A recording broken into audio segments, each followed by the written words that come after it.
This year's Newnham Family Forum. I'm Victoria Hunter, and it's great to see you all here. I can't believe we're all here in person. It's amazing.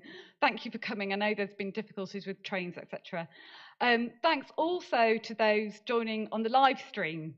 It's the first time that we've actually done a live stream stroke in-person event. So thank you for utilising that, and we hope we'll be able to use that in the future if it's successful today. So today, autism. We're going to be looking at the challenges that autistic women and girls face, and we're also going to be celebrating neurodiversity. But before I go on to introduce our first speaker, I would like to introduce the lady who's going to be taking over from me. I've done my 8 years now on the Roll Committee, which I've loved, and I'm going to be handing over the reins of co-organiser of this forum to Ruth. So Ruth is just going to say a few words. Thank you very much, Vicky, and a very hard act to follow, I have to say. But I'm really looking forward to taking over the Family Forum, working with Hannah as well. And just really a plug, I know this seems a long time away, but we will in the next few months be thinking about next year's Family Forum. So if you do have any thoughts on a good topic or theme for next year's event, do come and grab me in the break, and I'd love to have a chat. Thank you very much, Vicky. Thank you, Ruth. I'm so delighted that you're going to be taking over the forum for us, and I just know it's going to go from strength to strength, so thank you. Right, our first speaker. I'm delighted to welcome Steph Curtis. Steph is a writer and a blogger. She has 2 children, one of whom has a very specific type of autism, which was diagnosed at a very early age, and she's going to talk about that now. So over to you, Steph. Thank you.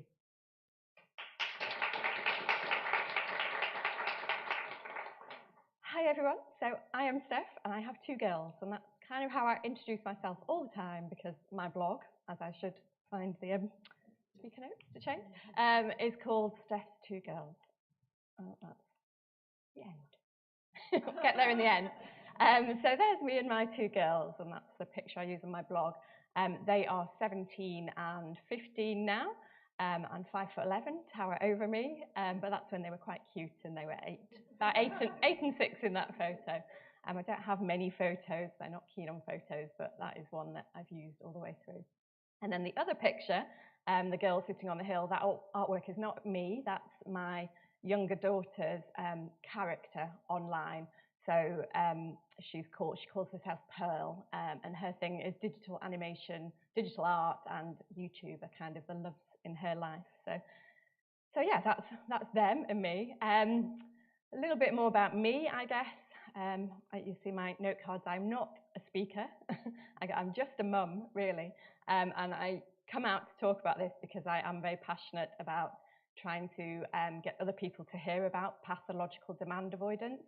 Can I ask in the audience, had anyone heard about PDA before this event? So a few is good, but yeah, there's many people out there who still haven't heard of it, and that's why I come out to do this kind of thing. And it's why I've continued to blog, because I think it helps other families to know about this particular profile of autism. So autism is becoming more recognised, but PDA is still kind of a smaller part of that and not so well known. So yeah, I'm just a mum, but before that I did go to university. I did international business and German. This is like my international business note card. So I'm not a speaker, I've got lots of notes on my note cards, so I'm not going to do the business talk for you, but yeah, so this is my comfort blanket for the talk, really. Yes, and then I went on to be a buyer for Sainsbury's and Asda and cancer research. I bought toys and stationery and homewares, and that was all fun until I had the children. And I think that was pretty stressful, fast-paced retail environment probably set me up well for what was to come with my girls. So yeah, I think that's about me. Sasha so our younger daughter was diagnosed at the age of 2.5 with autism. And I called the blog Steph's 2 Girls because I always knew that diagnosis would have an impact on our older daughter as well. For me, it was about the whole family and what that would mean, and I didn't want her forgotten. So although the blog does mostly focus on Sasha, it was kind of, I've tried to address that sort of aspect, the sibling one as well. And the name for blog, Steph's Two Girls, is not really the best name online, but it was really difficult even then when I started the blog 12 years ago. Difficult to find a name, for a website that wasn't already taken. So I just stuck with that over the years. And I do say that the blog was kind of like free therapy for me, so it kind of worked for me too. Okay, so tell you a little bit more. So Sasha was our second child, and as a baby, she was quite content. We didn't really see any problems, not saying it was all plain sailing, but it was fine. She got along with our older daughter fine. But then things probably began to get more difficult when she passed the 6-month stage. And I was trying to take her older sister out to toddler groups like music sessions and dance classes, that kind of thing. And our older daughter would sit down and listen to all the instructions and do what she was told. But our younger daughter, and obviously she was still quite young at this stage, but she had no kind of recognition that there was somebody there in charge saying what should be done and that everybody else was sitting there listening. And so, as she got a bit older, she would run up and down the rooms. She was not, she was very vocal about not wanting to be somewhere if, she was struggling for any reason. And I used to always put it down to hunger and tiredness and, maybe just me not managing it very well. But I had managed with the older one, so, it's maybe a bit confused, but didn't think it was a real issue. But the reason why we ended up with the diagnosis, or she ended up with it, was because she had a speech delay. So she was making a lot of sound and babbling and noises, but her words weren't clear. And we got to about 2 years old, and health visitor came and did their check, and they said, oh, that's fine, all children develop at different rates. But with our older daughter, she had already been speaking much earlier, so we could see the clear difference, and we thought it's worth, investigating this. Alongside this, we were mentioning this morning, she also went for a hearing test and this is very common with a lot of autistic children, because it seems like they're not listening to you, they're not really recognizing your instructions. So nothing wrong with her hearing at all. We went off to the speech therapist, who promptly passed us on to a paediatrician. And we sat in the paediatrician's office 9:30 in the morning, I remember it well, and she was trying to get Sasha to do something called the Griffith assessment, and it was things like stacking blocks, in size order, or colour patterns, or some basic things that I knew sitting there that my older daughter would have loved to do and perform at, and would have done all these so well, and yet Sasha was not interested. She was curious, but she'd come to it, but she didn't want to do what the person was telling her to do. She wanted to do it in her own way, in her own time. And that is something that's gone through all of the reports of Sasha's from a young age. Everything is kind of on her own terms. So when she's ready to do something, she'll teach herself how to do it, but someone else trying to tell her really doesn't work. So yes, that's how we got to the paediatrician, and she was diagnosed very quickly, pretty much at that first session, with autism spectrum disorder. And as a parent, there was a few feelings went through. I didn't know anything really about autism at that point. I didn't know anybody else who was autistic. So I went away and did a lot of reading straight away. But it was kind of a relief as well, because I had noticed some of these behaviours, and I'd kind of already been managing them. It wasn't behaviour that was bad behaviour, but it was getting her to do things that was extremely difficult. So the relief in terms of, there was a reason for it, and an explanation I could give to people, because on the outside she seemed like every other toddler. She wasn't outwardly openly autistic. She wasn't stimming or other than the speech, but she was kind of having some sort of conversations.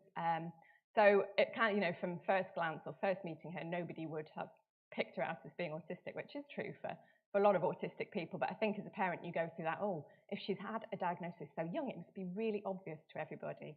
But when I went and spoke, to my parents and passed on the news, everybody was, we would never have thought that, people hadn't seen the difference. So yeah, it was kind of a bit of relief. But it kind of, just helped me understand her more, I suppose, getting that diagnosis so young. And I feel very grateful to the paediatrician for recognising that. And I think a lot of families don't get that, even, if they have a daughter similar to mine. It just really depends who you get to for the diagnosis, which is a bit of a shame. So yeah, I've said about the blog, I started it actually literally that day when we'd been to see the paediatrician. I went home, and I don't really know what made me do it, but I just kind of felt we were going to end up with a lot of appointments and a lot of repeating myself and a lot of trying to explain what it was that Sasha did that was different. So I kind of started the blog to explain more to friends and family, because my family, my parents and husband's parents, weren't anywhere near us, so they didn't see her very often. And I think you had to see Sasha, for a 24-hour period to kind of see these different behaviours come out. So I was trying really to explain to other people why it wasn't just me. And that's kind of a theme that I'll come back to at the end, the kind of the blame in terms of, I wasn't being a good enough parent is, that's not been said outwardly to me, but it's very much there all the time, is that it's my fault that I'm not doing enough to make her different. So that was, that was the diagnosis. And then away from that appointment, I was sent with just a small leaflet about a support group for parents of autistic girls specifically in our county, because the thought was that girls always present differently to boys. And I think, now we know it's not really as clear-cut as that, but that there are definitely traits that might be more feminine, but of course boys can have those kind of autistic traits as well. So there is a mix, but there was a group specifically for girls, and it was called Spectrum Girls. And I would go along once a month to the coffee morning. As I was lucky at this stage, Sasha was in a nursery, so I could go along without her, and I'd listen to these other mums who had slightly older children, a couple of years older than mine. And they would all talk about their girls, and they would all be nodding with each other and saying, yeah, that sounds like my daughter. And I'd go, well, sounds a little bit like Sasha, but not really, and I'd go away every month and I'd think, well, is it autism, or am I right in that group? Because I'm not having those kind of experiences. And I guess by that, I mean that their children were all probably more able to converse and had a lot more anxiety around school and things, whereas our daughter seemed very happy with everything, as long as she was doing what she wanted to do, which sounds a bit spoiled and bratty, she might call herself, but it's not really that. You have to understand the underlying anxiety, and we didn't even see that at this stage because she didn't communicate any of that to us, and she would just go in and do her own thing wherever she went. So yeah, I kind of started thinking more about it and using Google, of course, to find out a bit more. And I suddenly stumbled across this term, pathological demand avoidance. And it's commonly known in the community as this light bulb moment, because I read the list of characteristics. And I was just like, oh, that is my daughter. That really does explain her. And as you'll see, I'll go on to explain the characteristics, but some of them don't fall in line with the typical autism characteristics that we kind of hear more about. So yeah, PDA, what is PDA? It's a profile of autism. That's how the PDA Society, who's the national charity, who I do training for as well, they describe it as a profile of autism.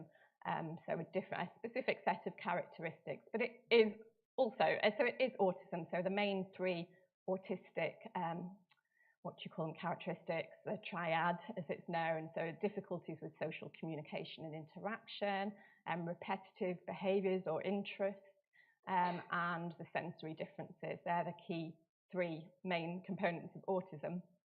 But then underneath that, there's more characteristics of PDA, which I'm going to go on and look about. The PDA Society have a brilliant website, so much great information on there. So I recommend that. And this is where I've got the key features from. There's still a lot of ongoing research about PDA. And I always say that it wasn't discovered or recognised until the 1980s by a lady called Elizabeth Newson, who works up in Nottingham. And yeah, she kind of came across a group of children who weren't behaving in the same way as all the other children and kind of put them together. So that was the 80s, and I always link this back to Asperger syndrome, which some of you will have heard about, was kind of talked about first in the 40s, but it wasn't really until the 80s that became more widely known and, has increased in knowledge since then. So we're kind of on that same timeline with PDA. It was 40 years ago that it was first mentioned, and now more research is being done. So it's still in the early days, really, of being understood, and it's ongoing. But at the moment, they're said to be these 6 key features of PDA. And the first one is probably the most important. So resists and avoids everyday demands. And the key thing here is it's not just demands that they don't want to do, that are not fun. So yes, going to school is not fun. So there's going to be a lot of PDA children who are going to resist that. But it's things that they might want to do as well. And so for our girl, for example, when she was younger, she loved swimming, but trying to get her out of the house to go swimming was a real issue. In fact, trying to get her out of the house to go anywhere was a real issue. Yeah, for something that she really wanted to do. And one part of that we found out was actually to do with a sensory issue. So we would have problems getting socks on her, socks and shoes. She didn't wear a lot of clothes for a long time actually, but to go out the house, yeah, putting socks on, I would have to put them on and off, like, 10, 20 times until they felt right for her. And then we found seamless socks, which have been a lifesaver for us. Expensive, but really worked. But then once we'd solved the sock problem, there was still a problem with getting out of the house. And there were lots of other demands that we don't really realize in everyday life. It's a time demand of trying to get somewhere on time. We found out we couldn't get her ready and then get ourselves ready, because as soon as she was ready to leave the house. That was it. So we would all go around getting ourselves ready and make sure, and then we could go. Because if there was any delay, then she wouldn't go, because that was just, increasing her anxiety. So lots of little things like that, even for things she wanted to do. But the everyday demands she really struggles with. A big one for us is brushing teeth. She finds that that is a sensory issue, but also because it's a demand, it's an everyday thing that she should be doing. So yeah, we do struggle with that. Luckily, she only drinks water and she has great teeth, so, so we manage it sometimes. So the second characteristic is that those with PDA use social strategies for avoidance. So they don't just say, no, I'm not doing that, or I don't want to do that. They're more inventive about how they do that. And the biggest one I remember is a phrase that is often heard for those with PDA is, my legs don't work. So I remember going to the National Autistic Society conference about PDA, and they showed a clip of a little boy in a paediatrician's office, and he was the other side of the room, and she was trying to get him to engage in the task. And he would come up with these kind of excuses, my legs don't work. And I had heard my daughter say that very same thing. Yeah, lots of other kind of distraction techniques as well. Like our daughter used to repeat back to us anything we said, and you can't get anywhere if somebody's just repeating what you say, and she'd just laugh. But it's very frustrating as a parent when you can't go anywhere. Or fingers in the ears and la, la, la, kind of avoid listening to us. So lots of different kind of strategies there. So I've just realised I'm standing right in the way of the slides. I should have. I'm not a professional speaker. Sorry about that. So yeah, the next one then is that those with PDA appear sociable, but they often don't understand the social rules. So yeah, lack that depth in understanding. And an example of this is when my daughter went to school, it was almost as if she didn't understand that the teacher was in charge. So she kind of imagined she was on the teacher's level, and almost she was there to teach her peers, kind of thing. The social hierarchy just doesn't come naturally to them. They don't seem to soak that up. And at a young age, it kind of made me think more about my older daughter and go, wow, how amazing is it that we all know what to do? Just kind of instinctively, we learn it all very quickly, like by osmosis somehow. And yeah, but she loved being around other people. She was very sociable, loved to kind of be seeing what other people did. So yeah, there's kind of a bit of a mismatch there in what's going on. And I think that's probably one of the ones that doesn't come across as a typical autistic characteristic very often. I think people have this impression that autistic people like to be on their own or do their own thing. But yeah, a lot of those with PDA are said to be very sociable.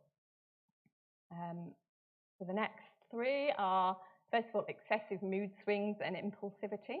And I think impulsivity is something that's often linked to ADHD, but we'll come back to that. But ADHD is quite a common co-occurrence, not diagnosed in my younger daughter, although there is a chance she might be. But that's kind of it. The PDA overrides any need for us to kind of go for that diagnosis in a way. But the excessive mood swings is something I said from a young age. Our girl, it was just the intensity of her emotions was so much more than our older daughter. And that whole, she wouldn't get over things quickly, and a meltdown, if something had gone wrong, that could be the whole day where we would not manage to get out of the house or do anything else. Just that huge extreme emotions. And very suddenly parents talk about going from 0 to 10 with their children. So that happens a lot. The next one is obsessive behavior. So having obsessions, which is a slightly negative word, but that is something that is often said for autistic people. And I've heard of, the usual ones of trains for young boys, but there's, electricity pylons, there's all sorts of different interests. But for those with PDA, it tends to be more a focus on people.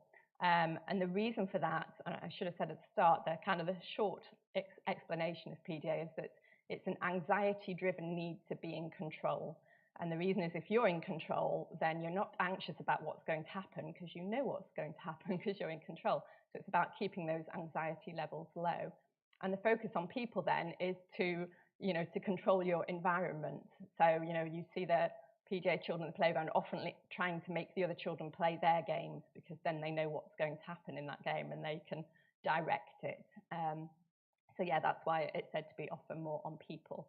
And then the final one, which again is not something that's often said, general autistic characteristics, is being comfortable in role play and pretend and having a great imagination. So our daughter definitely does a lot of that, as you'll see probably, I think, in a minute.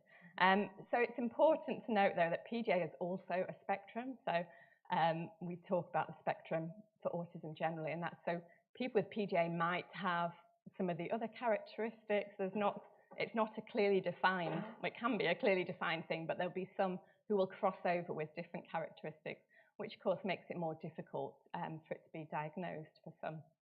And coming back to that feeling of not being believed as a parent, I think, being judged and not being believed, is very strong in me because I can see it happen. And I think, I'm lucky in that I've had a lot of support around me, and Sasha was always very clearly the same way in school as she was at home, so I was believed. But I know that there's lots of parents out there who are not being believed with their children having these kind of difficulties because it just feels like they are being oppositional, willful, naughty, all of these words that are often used for children like this. But as their parents, we can see that's not the case. Okay, oh, yeah. And we're going to play a little video, hopefully. It didn't quite work in the presentation. Oh, here we go. We'll go back to the beginning. I'll just say a couple of words first. So this is a short clip from a video that Sasha has made herself and published on her YouTube channel. So the full video is on a YouTube channel. I think it's about 30 seconds or something on here. But I'd love it if you went and watched the full clip afterwards and let me know what you think about it. I think her name on YouTube, or we can send you the link afterwards, I'm sure. But I think before you watch this, it's important to know kind of where she's at now. I'm going to jump forward because that was obviously the early years. She's been at home with me for what feels like a long time now. She last went to school in October last year, so a year. But before that, she had 3 years of very patchy education. And I will go on and talk a little bit more about that. But this video is about her education experiences and what she feels of it. She, like I said, hasn't been in school. She's never done any homework all the way through school. She just couldn't face that. And in her mind, school was always for schoolwork and home was for home. I said last night, my own mum was a teacher, and I think I have that instinct in me. I would have loved to home educate her, but she's just not open to that kind of learning. And really, is she open to any kind of learning? That's difficult. She's very self-led in everything she's ever done. So it has been a challenge. But yeah, so I think she spends a lot of time now. So in this last year, she's spending a lot of time on her own. She's 15, a teenager. They do tend to do that anyway, some of them. But she's at home and she's taught herself all of these skills, the arts and the animation, the video editing. I have no creative bone in my body, so I don't know where she's getting it from, but she's clearly learning something at home, just not academic subject. But so if this works, we'll try and play it now. No sound.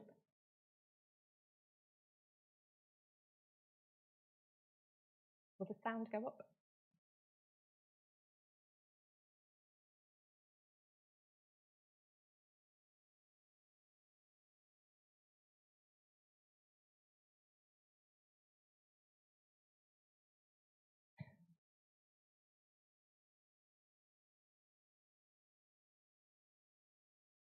No, can't get the sound.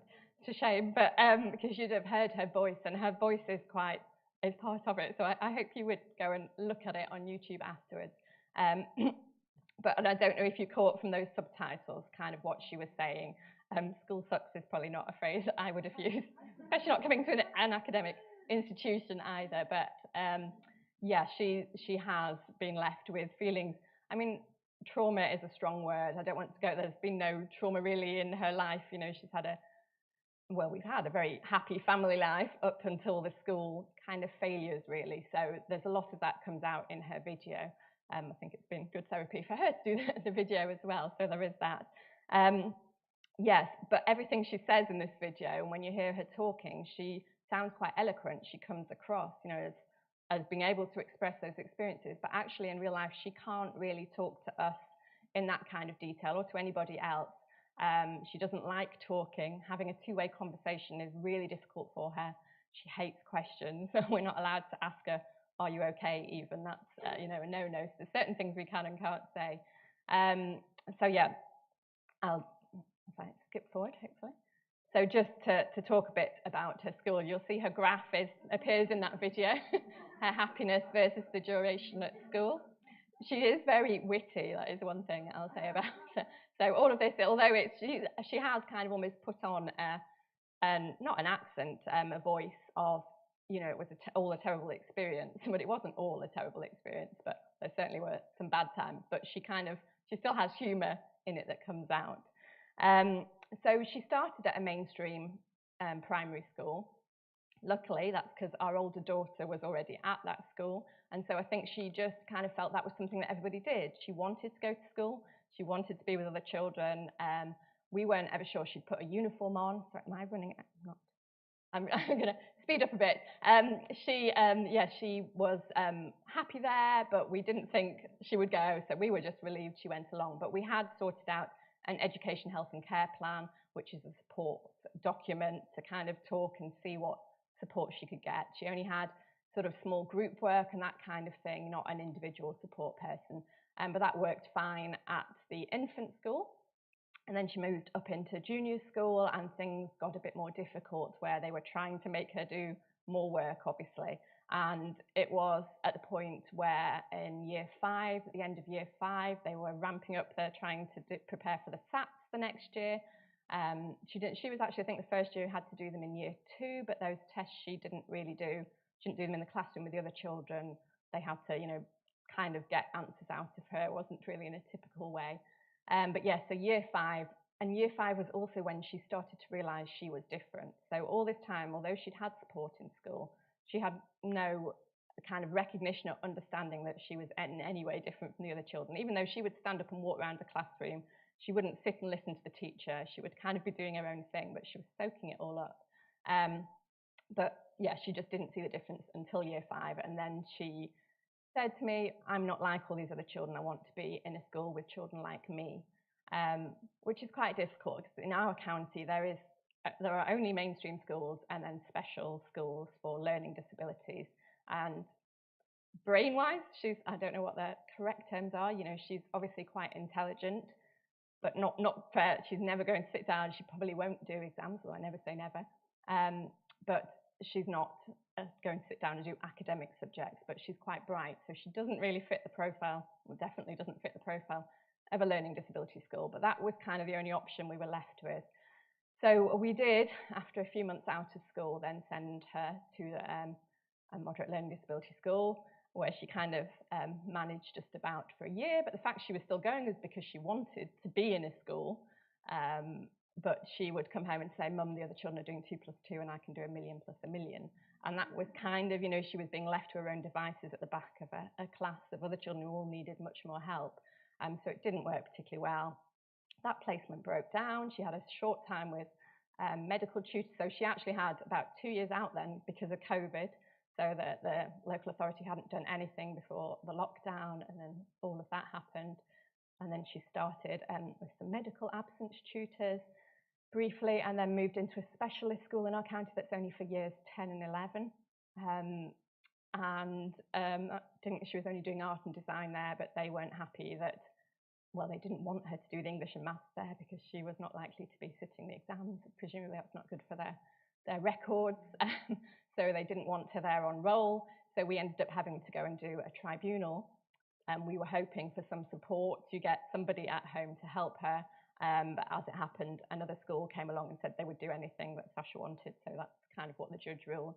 And now she gets about 45 minutes a week from that school of learning, which is not really enough time. But so that's kind of the education system has not worked for my daughter, and it's not working for lots of children. That, like I said, coming here talking to an educational establishment about that, I just think there's a lot, and it's the other topic I'm very passionate about children who are not fine in school. So many parents are told, well, your child's fine when they're here, but actually there's a lot of other things going on that we don't always realise. This, I think it says, don't mistake us for not trying. We have tried, and this is where it got us, with a big school boulder coming down on her. So quite a good expression of her feelings there. And I think that the mental health, has always been key to me. So I've never tried to force her to school. I've always been honest with her about what we could do, what the options are or aren't.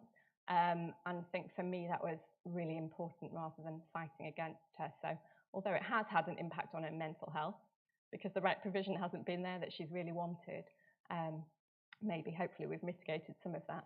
What we have had to do is use PDA strategies and approaches, and we use these all the time, every day, being flexible, having to do lots of different things. We stay on our toes. We choose words very carefully, so I never use the word no with her from a very young age. We used to laugh and say that was her favourite word, was to say no to anything, but if I said it, it would cause a huge meltdown because it's too final, too demanding. Of course, if she was about to run across the road, I would say no, I could shout at her for something important, but we would always, work our way around things for her to do. And yeah, I've had to remain calm and overall reduce demands. So I don't make her sit at a table to eat with us. She can eat where she wants to, on the sofa in her room, because that's where she's more comfortable and likely to eat.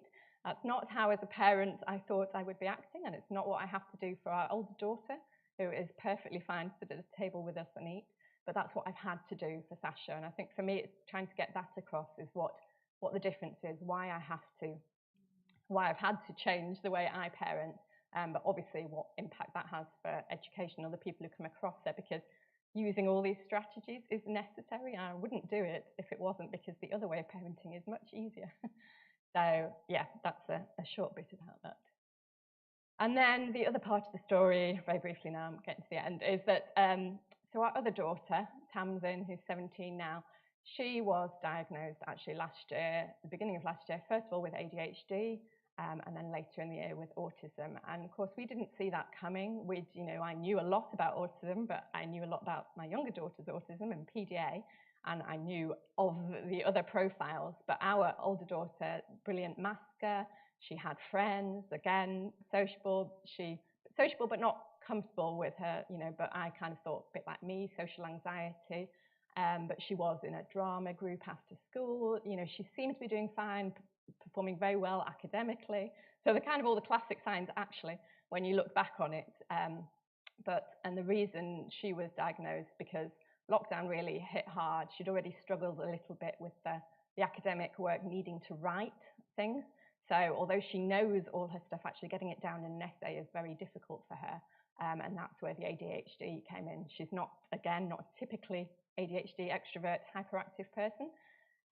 So it's all kind of going on in her mind all the time. So the ADHD came first, and then it was kind of recognised that also she's autistic. So I have and I don't blog about our eldest because I think she's still coming to terms with that. She's fine with me talking to other people about it, but it's not something at the moment, I write about online, and PDA is still my focus there. But I can see very clearly the two different sides, or, two different sides of characteristics. Just kind of also to end, the positive, this is a slide that I used years ago actually about my younger daughter, because life was so on the edge all the time. I was having to do so much work to get anything to happen, to get her out of the house and anywhere. So I wanted to remind myself of what all her good characteristics were, and there are lots. And lots of parents would probably say this about their children at any time as well, and it applies to my eldest, although I did laugh at the chatty and charming bits, because now they're teenagers. I'm not sure that really applies anymore. But there you go. And so this is, again, you won't be able to read all that in a second, but it's the 10 posts, the top 10 posts I've done about PDA on my blog. So if you type into Google top 10 posts about PDA, Steph's two girls, it will come up with those and give you a lot more information. I think I'm much better at writing than I am at speaking, so hopefully that is helping people. And that's the main post I've done that's been viewed a lot, 10 things I would love other people to know about pathological demand avoidance, and I don't have time to go through them now, I know, but there's a very key one at the bottom is children with PDA grow up to be adults with PDA. They still kind of need these accommodations and understanding, and there are successful adults out there with PDA.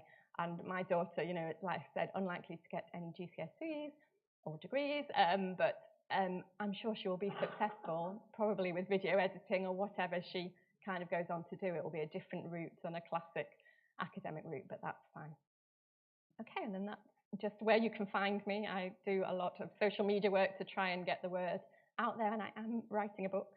I'm supposed to be doing the edits this month. To squeeze that in somehow, but a book hopefully coming out next year. So yeah, that's our story.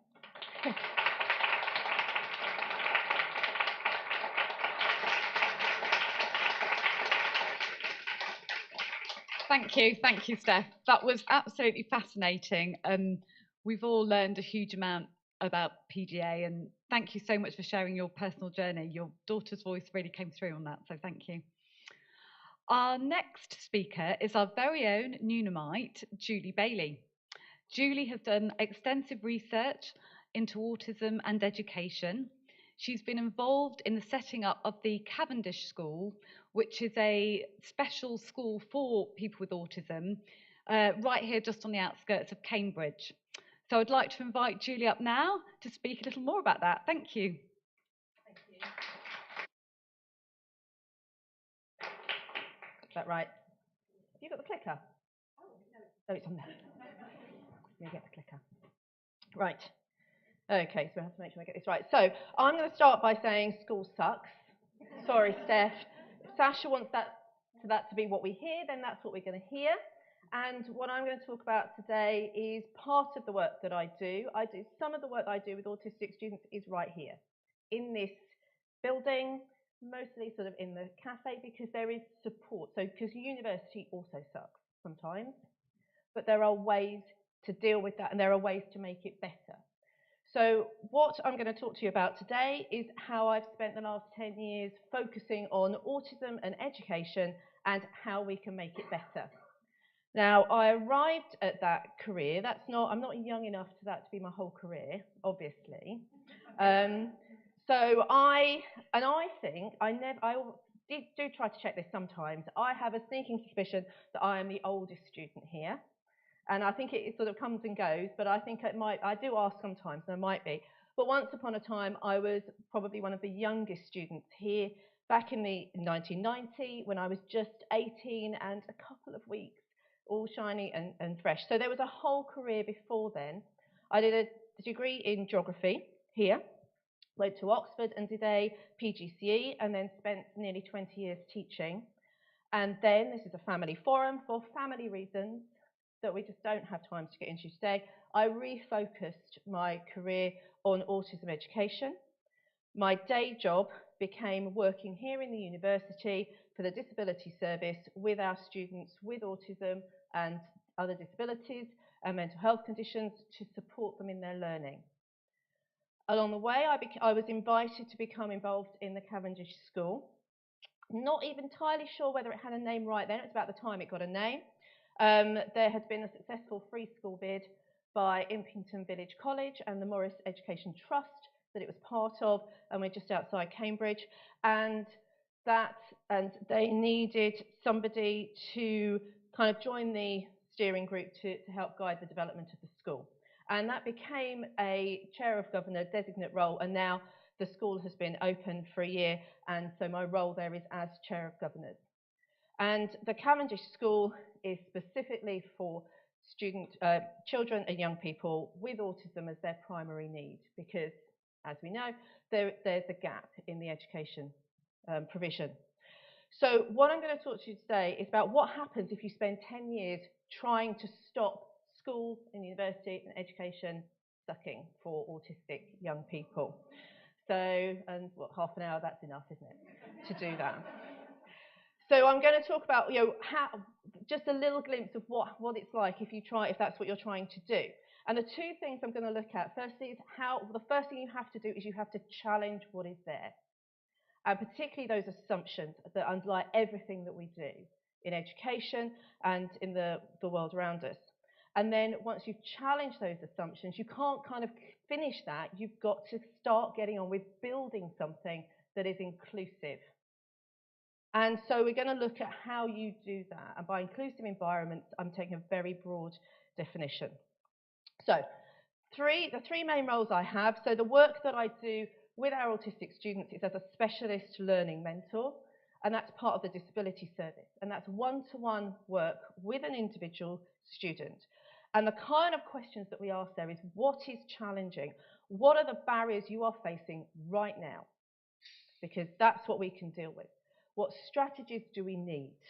And a lot of that becomes, how can you best communicate and self-advocate and make it clear with support what you need, because that's the first step in getting that provision. And sometimes in a flexible system, that can be enough. Just say, this is what I need, this is how I need to be doing my work, this is when I'm going to be able to do it, and this is how it's going to be presented. As Chair of Governors, I'm asking slightly different questions. Firstly, along with every other Chair of Governors, what does excellent provision look like? Which is not an easy question to ask or answer when we know that a lot of the provision sucks. So actually trying to create a vision is so important. What are we actually trying to do here? What does that look like for the pupil? And how do we know that our students are thriving? What does that look like? Because again, we can't be making assumptions about what a successful student looks like.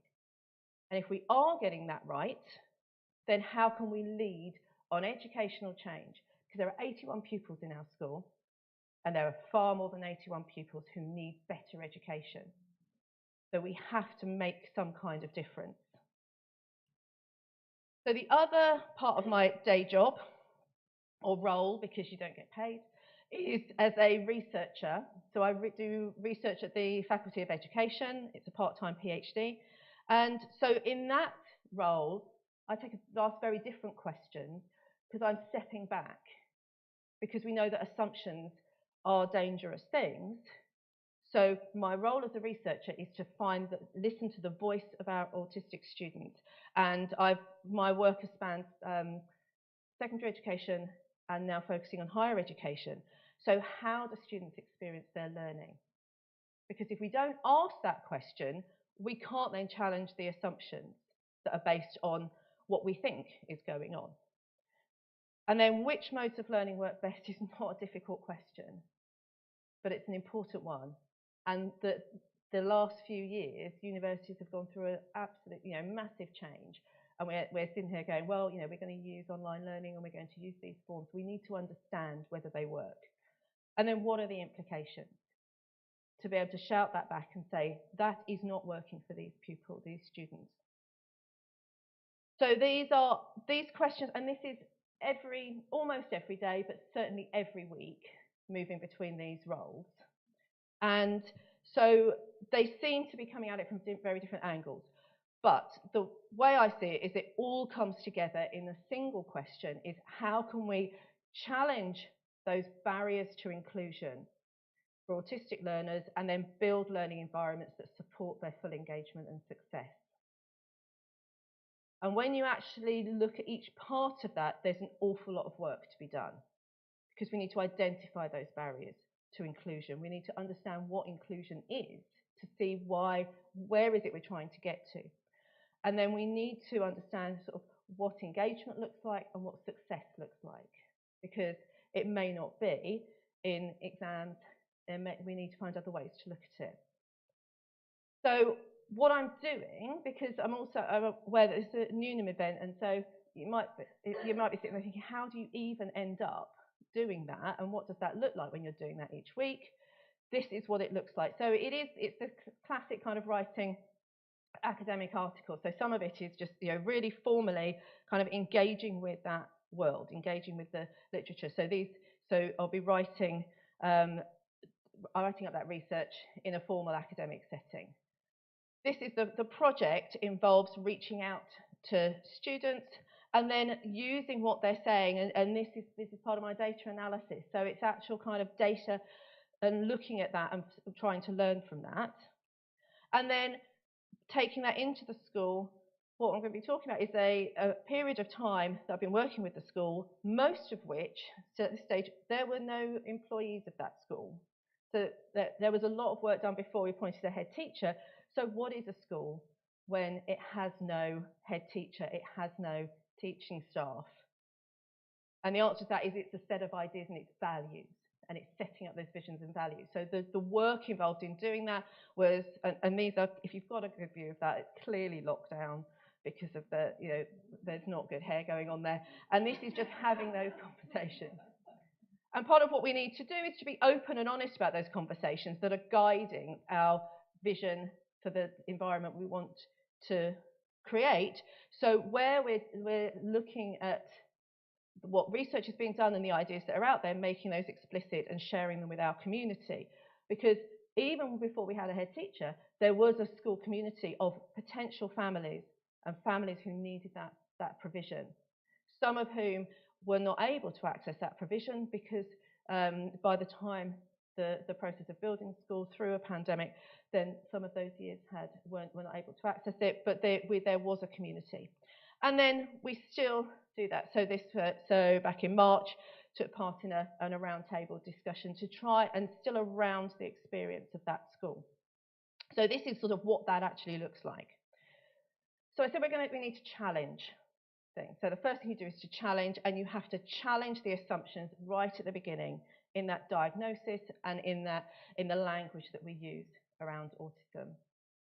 Because if we take a word like a diagnosis of autism, then you end up with the experience that Steph had saying, well, I've got this word and it doesn't seem to work. And that uncertainty and saying, well, there's a thing and this is what it is, as soon as you then think, well, I'm not entirely sure about that, that really does stop you from feeling confident in your next step.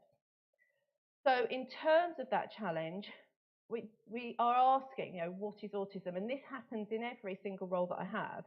And then how does a young person achieve a diagnosis? And the simple answer is, after a very long wait, so maybe after 3 years or 4 years after it was first suggested that might be the route, which creates problems for itself.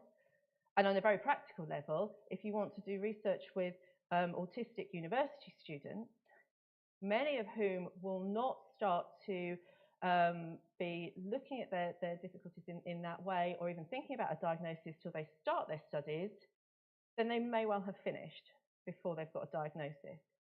So the autistic university students I work with do not need to have a formal diagnosis, because otherwise we're excluding a really important chunk.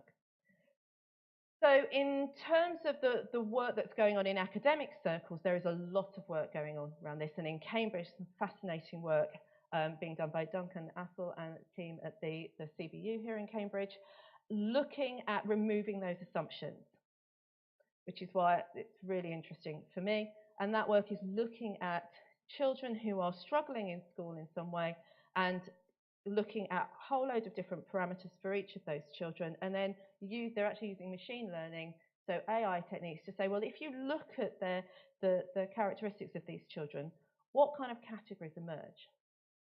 And what we see is that autism does not become distributed. So you see these sorts of graphs where you say, well, let's look at various dimensions. Where do the children with an autism diagnosis sit? And they sit in lots of different places, and they don't. So there's really research being looking at why are we diagnosing this way, and do we actually need to come up with a whole new approach? We also talk about language. So we're interested in whether we're talking about a disorder, which is in the diagnostic criteria, or a deficit or a disability or a difference. And the good news is that we're quite a long way down that path of really removing the language of deficit and disorder. But of course, it's still there in clinical practice and in diagnosis. So we have to be really aware of where the language fits together. Disability is a really interesting word, because I work for a disability service. But to say to somebody, this difference that you have is a disability, is really challenging. So there are really interesting discussions around how we acknowledge that differences in particular environments can cause a huge challenges for individuals, while acknowledging that, whilst pulling back from saying actually there's anything wrong with that, because this is a difference.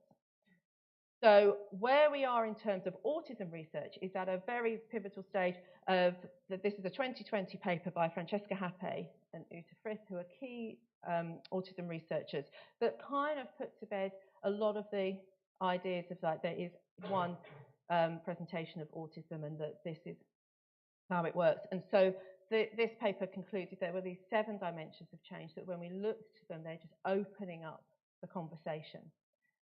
So where we are now in terms of autism research is at a very open conversation, and that point that I find really exciting when you're doing research, saying, actually, we don't know anything. We're not building on, right, we know this, so let's now do this, so let's now do this. It's all kind of like we pull out from underneath these assumptions and say, actually, we don't know anything, but what we do know is that we need to make things better for autistic children and young people, and particularly autistic girls and women. So how do we challenge those? So this is something that I did right at the beginning of research when I first started out doing a master's in education, and looking on the right-hand side are just some of the characteristics associated with autism that emerged from the research. So we've got heightened sensory sensitivity, different approach to reasoning, different cognitive style, and then on the other side, the school environment. So if what happens is if all you do is you say, what does autism look like? What's it like to be autistic? And then what is a school environment like? And you bring them together, you can see clashes in the way that that individual experiences the school environment and the way the school environment works for an autistic student. And when we talk about disability within the university, we're talking about a social model of disability where we locate the disability in that failure of the environment to meet the needs of the individual. So if someone's talking about a social model of disability, they're saying that the disablement is in the centre there. That is in the interaction between an environment and an individual, because that environment is disabling to that individual, is removing their ability to do things that they need to do. And that could be, it could be in the social environment, it could be in the lighting, it could be in the way that you have to move rapidly from one context to another, it could be in the uncertainty around what's coming next, it could be anywhere in the environment. So this is what frames the work that I do, and a lot of the education autism work is just looking at that interaction. And that's where the barriers to inclusion lie. So one thing that I did for the paper I did a few years ago is just took a framework. On the left-hand side here is this is a way of dividing all of human experience into different domains. Took the diagnostic criteria, which is a very narrow definition of autism, and then said, well, how do these manifest in school? And it wasn't really surprising. This is just examples that in every aspect of experience, there are barriers to inclusion within schools, some of which we can deal with really easily and some of which are really difficult. And what I then went on to do is to say, well, where does the research fit here, to look at where I would focus my efforts? And there are areas such as positive affect. What do you enjoy? What brings somebody pleasure that we're just not looking at all? Which is what led me to doing the research that I do now, which is very much focused on what works for you. What would make education successful? So the next thing we do is we challenge assumptions in the built environment. And this is the pleasure of getting involved in a school when it's not even on the drawing board yet, it's on the list that determines what goes on the drawing board. And it's what's called a schedule from the DfE, which is you can have this many square meters for each of these functions for this school, which I found very exciting. It's like, well, we could put this next to this. We could put these two spaces together and not have a wall, then they're one space. And it's so exciting. The excitement goes later on where you realise that actually the DFE are in charge of this process, and that a lot of the stuff you do, they're like, oh yeah, that's really interesting. We'll just go and build it cheaply. But there is it is very exciting to be able to challenge those assumptions. And one of the things that we talked a lot about was, what does it look like? And that changed, that there were a lot of things that sort of changed further down the line. But one of the things, if you say this is a school for children with autism who have a need for a different environment, maybe we should make it look different and feel different. So this school is for children is somewhere where children and families can come and feel comfortable. So it sort of flips it round. And then how does a learner use the space? How is the space experienced? And that's a sensory experience and a social experience. What do we use the outside space for? What happens there? What is that, this kind of where we go out and play and we come back in? Well, when you have, when sensory experience is a very important part of the way that you regulate your emotions, then that outside space is for much more than that, and it is somewhere in which you can maybe feel different sensory experiences or manage your emotions. And then what you have is somewhere where, how do you then adapt it for individuals? Because when you're designing a school, before you know who the individual pupils are, then you need to make it sort of flexible so it can adapt. And there is a limit to what you can do that will accommodate the majority of pupils. And we call that universal design, which is where you design as much inclusion into an environment as possible, but acknowledge that there will still be individuals who need something specific put in place. So we then also challenge assumptions in the other environments, what we call the social, emotional, cognitive environments. So in cognitive environments, what skills do you learn first? You have to take your curriculum apart and say, well, you may come in with extremely highly developed math skills, with confident with numbers up to 1 million and the other million, and you can add those together, and then, but really struggling to express ideas in written language. So to be able to say, well, first we do this, then we do that, you end up with a child who is not going to be appropriately challenged. We cannot assume the order in which skills are learned. We cannot assume if we're developing the social skills, the ability to operate within an adult environment in the way that you want to, what do they look like? What is the environment that you're preparing for? And then this idea of a good learner, what is that? I think, and there's a lot that goes on in schools that's based on assumptions around that. So just challenging all these assumptions and asking these questions, what is this for? What happens in the classroom? And then this is the school. So it opens in last September in a primary school as part of the trust with just one class, and then the building was ready in January and moved into a new building in January. So this is a purpose-built accommodation that is now full with the intended 80 pupils, and we'll see what happens next. So we feel that we've started to build, we think we've built an inclusive environment. So how did we do it? And we did it by building inclusion into everything.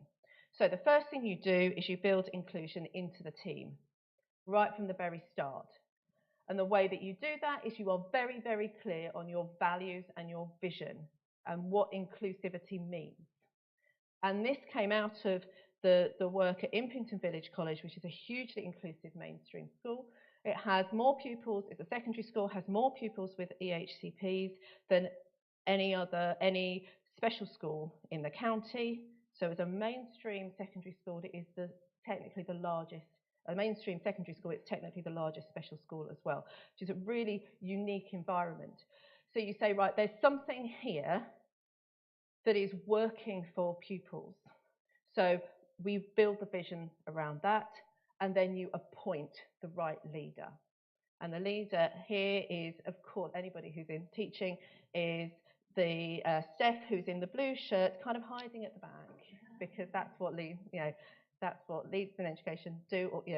And what's interesting, this is the team that was in place for the first class of 10 pupils. What's interesting is that 3 of those members of staff are therapists. Because another thing you do by building the team, you say therapy is such an important part of what we're doing. It needs to be within the team so that we can learn from those we can keep everything joined up and joined together. And then we look at what specific skills and training are needed after that. So putting the best team in place and making sure that everybody understands what we're doing. And then you try and build the best physical environment, which is spacious and it's flexible and it gives enough space to therapy to really have the equipment that you need and the spaces that you need, and also to send the message that therapy is a really important part. So this is our occupational therapy room. And you have regulation spaces. So what are regulation spaces is it's a way in which a young person can regulate their own arousal, emotional arousal, and learn, perhaps be guided to start with, and then learn how to manage their own emotional responses. And so you have to have spaces that are accessible. So there are 2 sensory rooms on each floor. So for every 4 classrooms, there are 2 sensory rooms. And then there are other rooms with other functions as well that support those. But one would be a sensory stimulation room, and then one a sensory calming room, so that you've got that ability to move between the spaces. And what you'll notice, and so some of this is very highly specialised equipment and spaces. Other things are things like having you'll see individual desks, because that's how you can manage, as a pupil, you can manage your workspace and have the things that you need there, because that is your space and it can be tailored to your needs. And what you'll find is that the pupils often have one of those sort of drawers next to them, so that everything is there. So there are some things are really subtle and really small, and other things are fundamental in the way that you work. So how do you build? It's more harder to build the right social, emotional, and cognitive environment, and that comes down to the staff. What we have, this is one of the areas.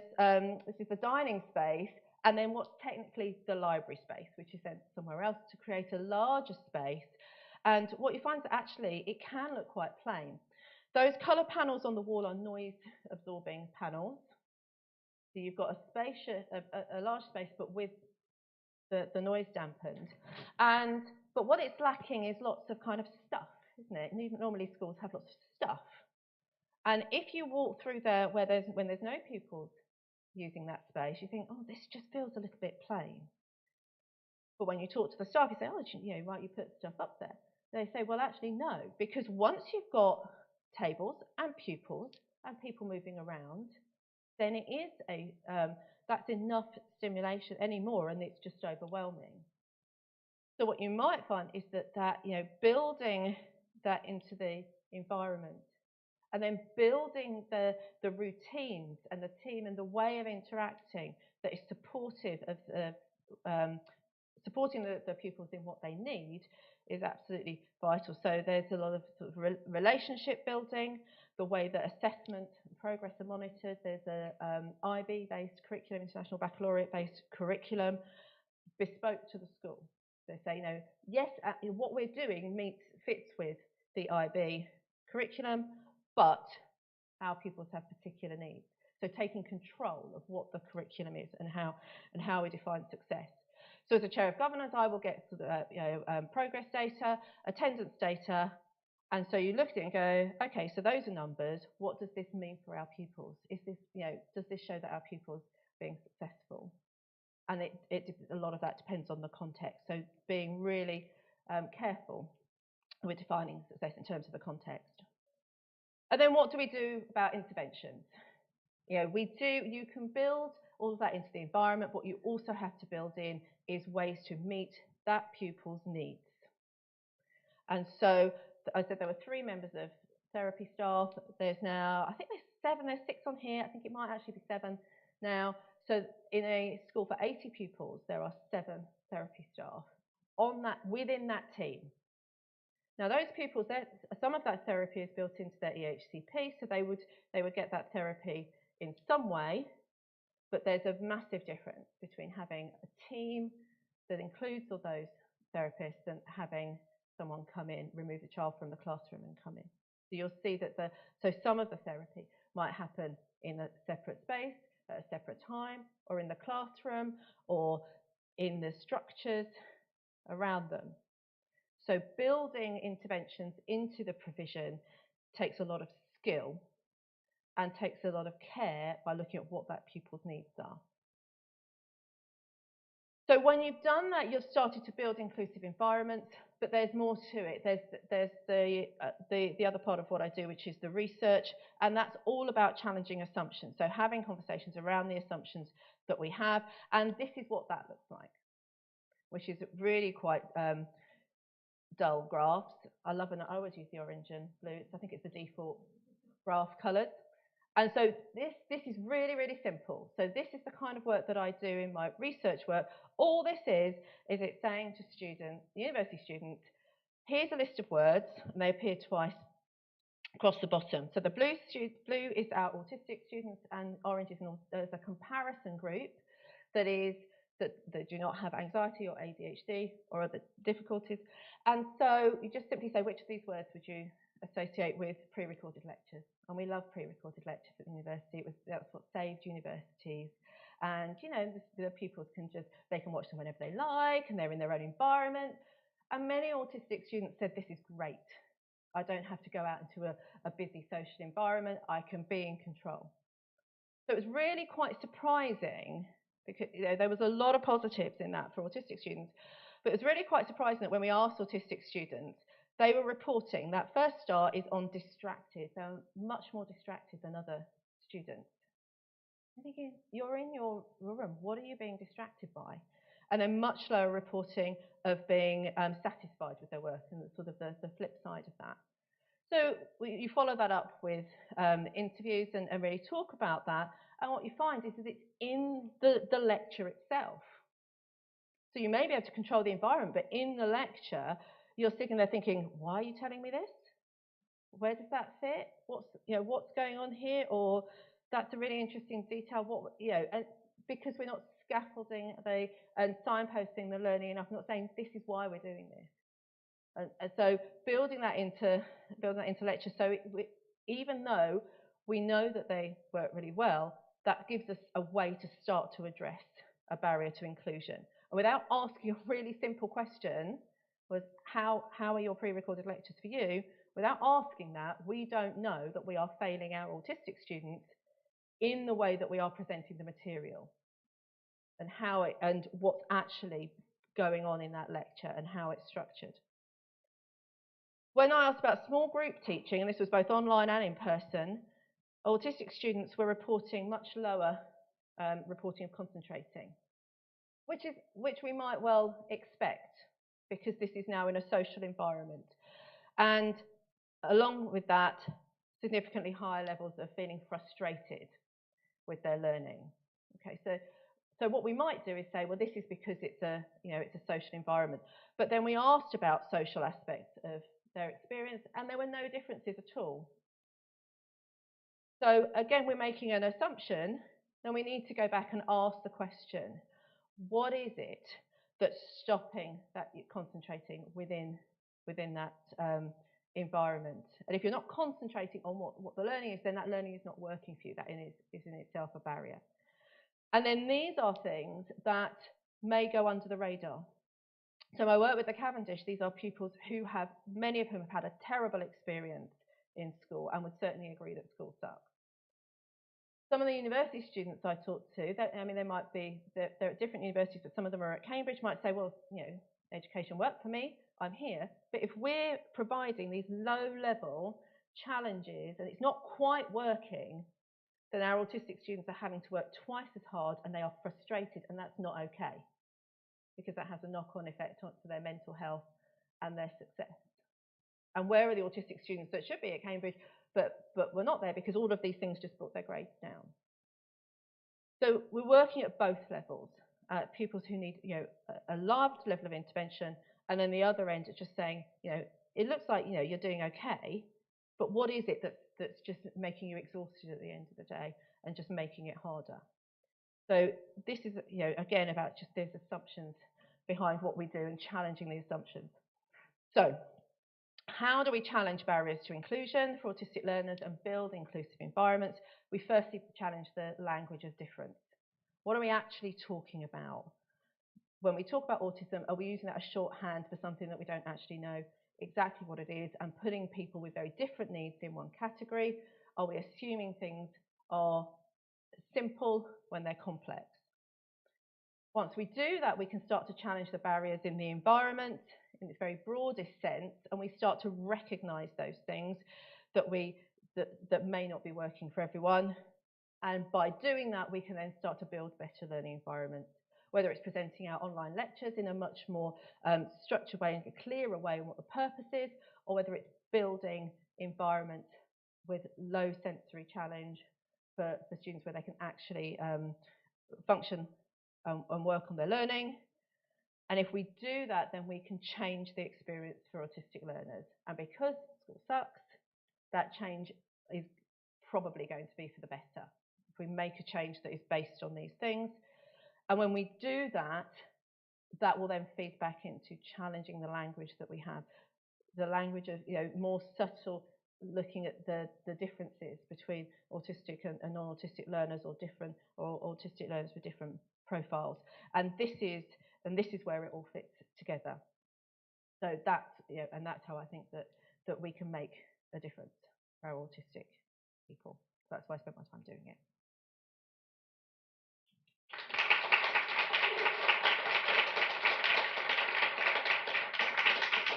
I'm going to give that to you, and then you can I'll give that. Thank you so much, Julie. Fascinating talk. Crikey, you wear a lot of different hats, don't you? Every day. Every day. Yeah. Amazing, trailblazing school, the Cavendish School, and wouldn't it be great to see those rolled out across the country? Thank you. Our final speaker today is Carly Jones, MBE. Carly is a British Autism Ambassador. She's going to talk today about the challenges that she's faced living with autism. Thank you, Carly. Thank you very much. I hope I've turned my... I think it's not... Yeah, it's...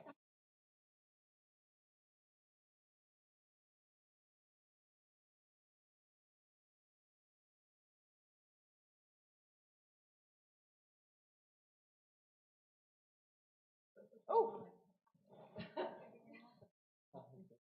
Hello? Hello, hello, hello. Wait, I'll try again.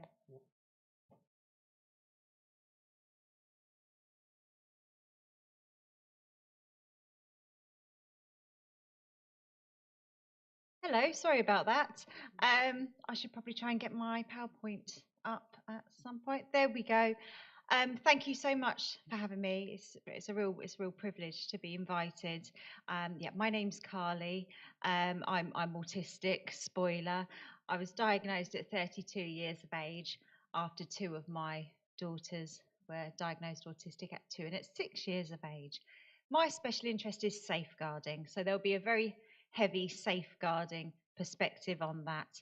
It sounds quite fancy, doesn't it? Dr. Carly Jones, MBE, FRSA, HC. I sound like a disease. Please do not be impressed. The doctorate is honorary, and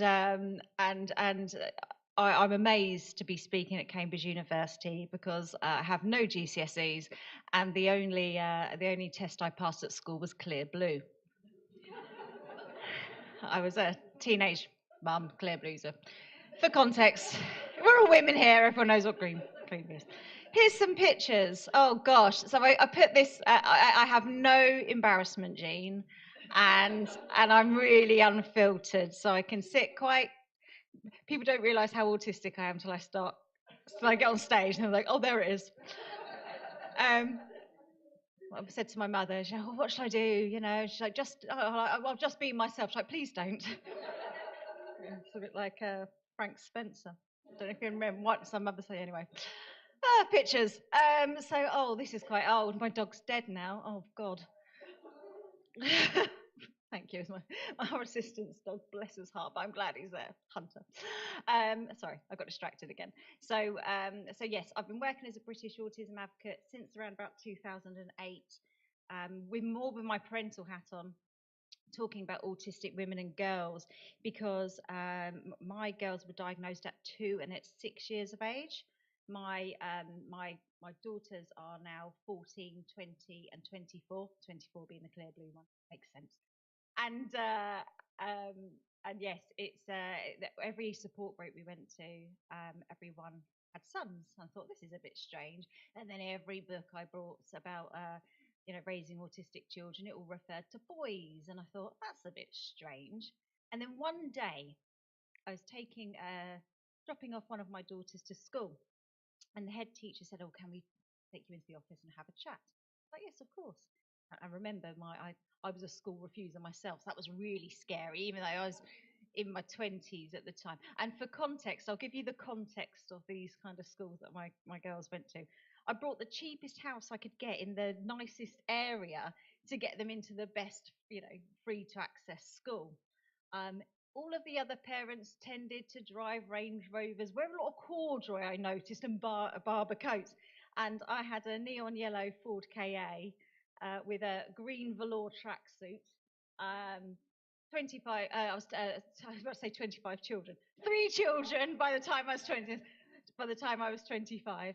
And I can remember dropping off one of my daughters at school, and one of the friends came out and she said, "Chloe, why did your au pair dress like a leprechaun?" And I'm like, "Oh no, mother." So that's the type of area we were in. And I felt that context was quite important. And anyway, so that's the context. So then the head teacher pulled me and said, "Can we have a chat?" So and she said, "So you've got 2 autistic daughters?" And I was like, "Yep." And they were like, "Okay, you do know only boys are autistic. It's impossible that you have 2 autistic daughters." And I was like, "All right." At that point, not knowing I was also autistic. And I got back into my Ford KA in my green velour tracksuit, looking like a leprechaun. Now a crying leprechaun.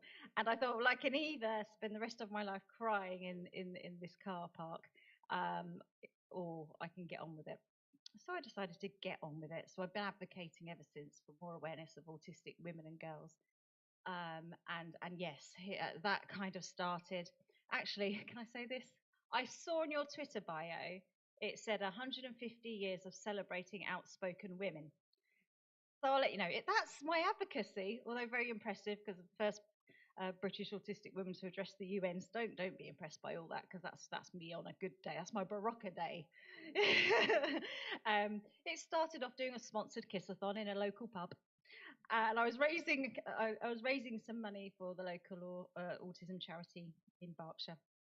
And so it kind of started off from then, and then somehow momentum picks up. And not just because of the kissathon, I'm not that good. But the momentum picked up, and ended up at the United Nations speaking about autism and safeguarding. I did an informal survey because I'm not an academic. I did do Open University. And I was on one of the parental advisory boards about autism motherhood at Cambridge for the Autism Research Centre, kind of 2014 time, challenging that extreme male brain. Ooh. And yes, it's the first time I've been invited back, thanks. So thanks. That was very unexpected.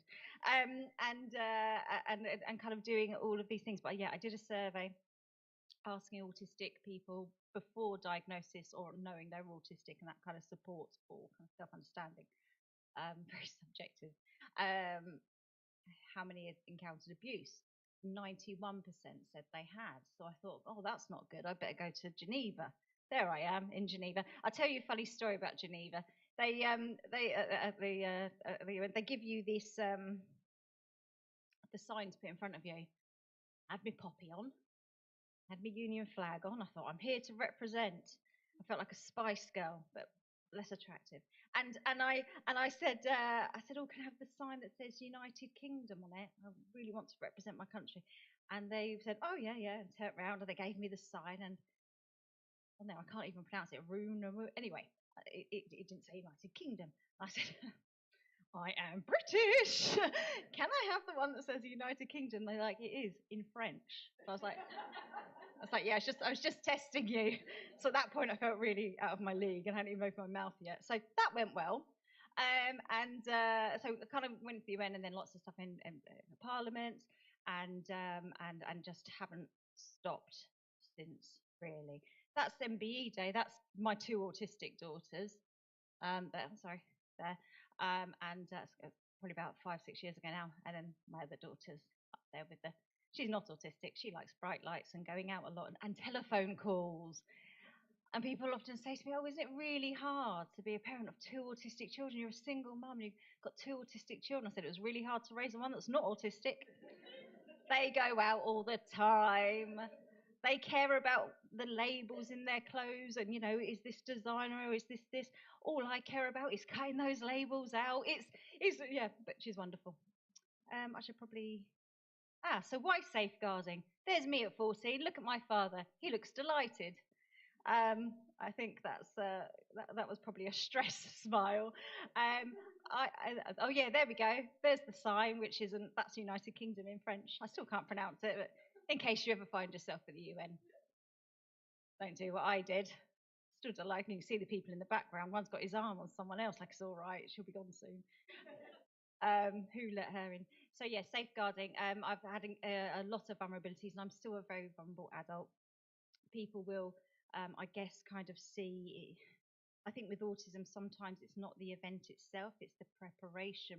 That's often sometimes where you don't actually see someone's autism is in the event. It's normally the preparation for that event and the recovery and the process of that event. So for me to prepare to go anywhere, I can't. I can drive, just 3 years of lessons, 7 tests. I was not going to quit. Not a quitter. Cost a fortune. In hindsight, what I should have done is not done that. Saved all the money to use for my taxi fund because I'm really scared of driving. I can do my 5-mile radius. Anything out of that, I will just drive to the train station. I cannot do motorway. And then I have the problem of when I actually get to somewhere, I'm always lost. I'm always relying on the kindness of strangers. And sometimes, unfortunately, strangers aren't that kind. My mother, bless her, she's a civil servant. She's not autistic. She has the patience of a saint. If I'm going somewhere new, I will look at my Google Maps and it kind of helps, but I will look at it and go, okay, and then go the wrong way for maybe 4 or 5 miles because I also have no concept of time. I will run over in this talk. I should have said that at the beginning. I don't know if I've been in the bath for 10 minutes or 10 hours.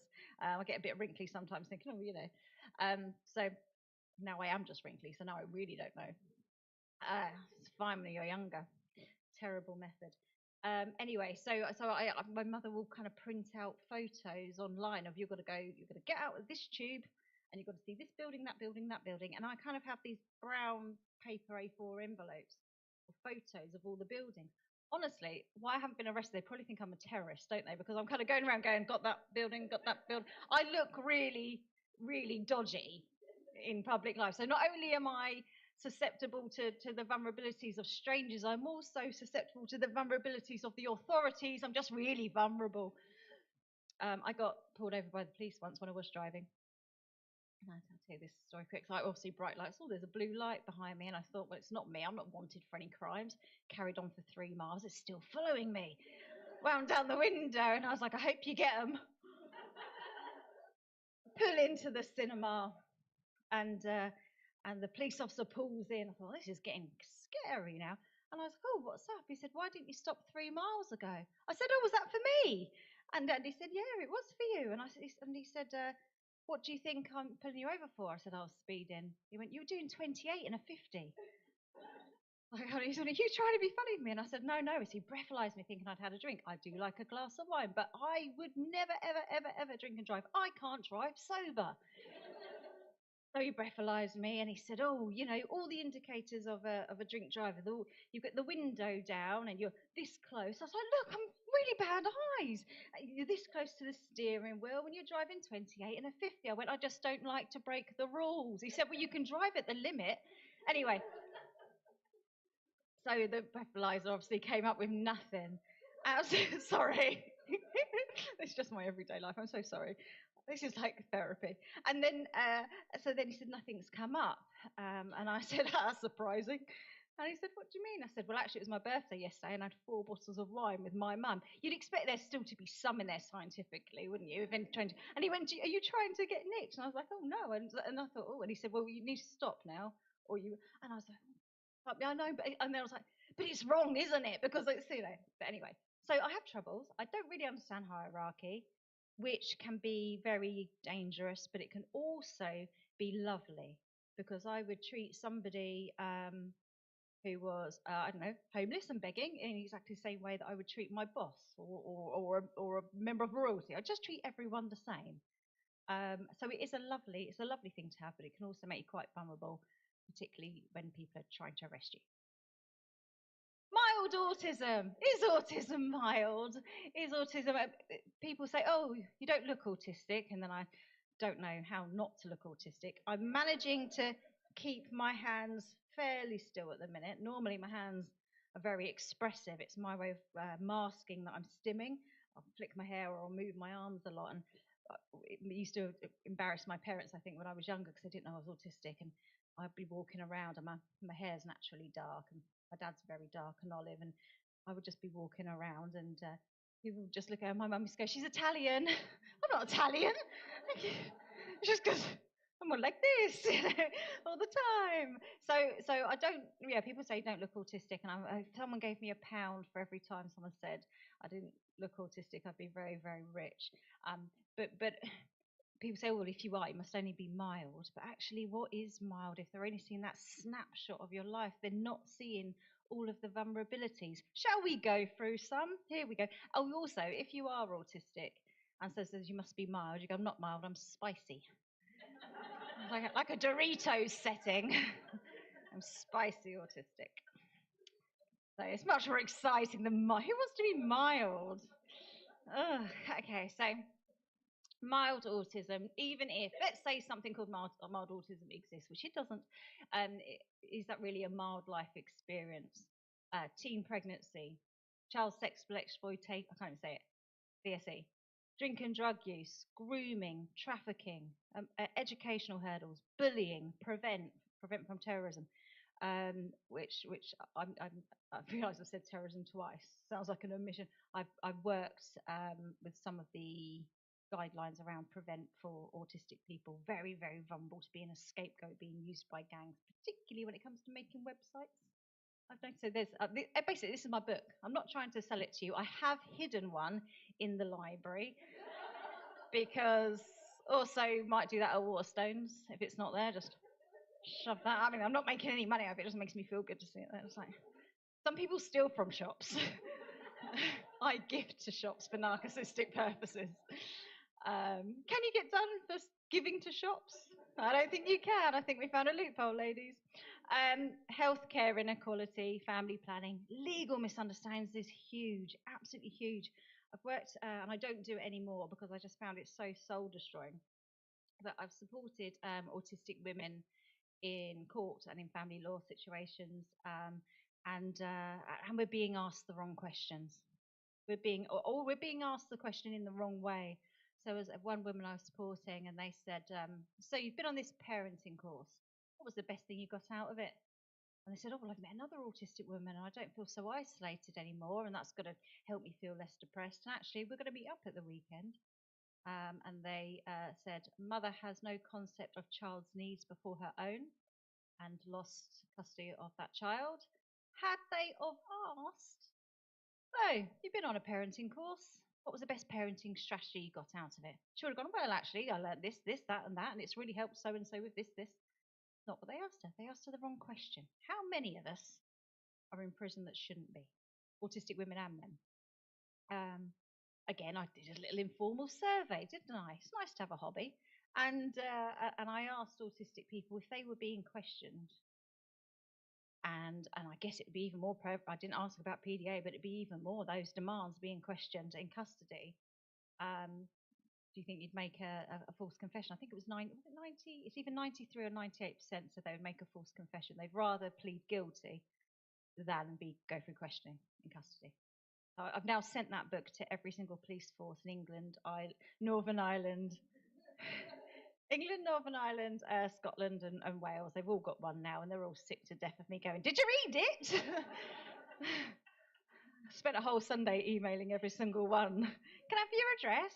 So they know me well. Also, if they go to arrest me, I'm like, I sent you the book. You obviously didn't read it.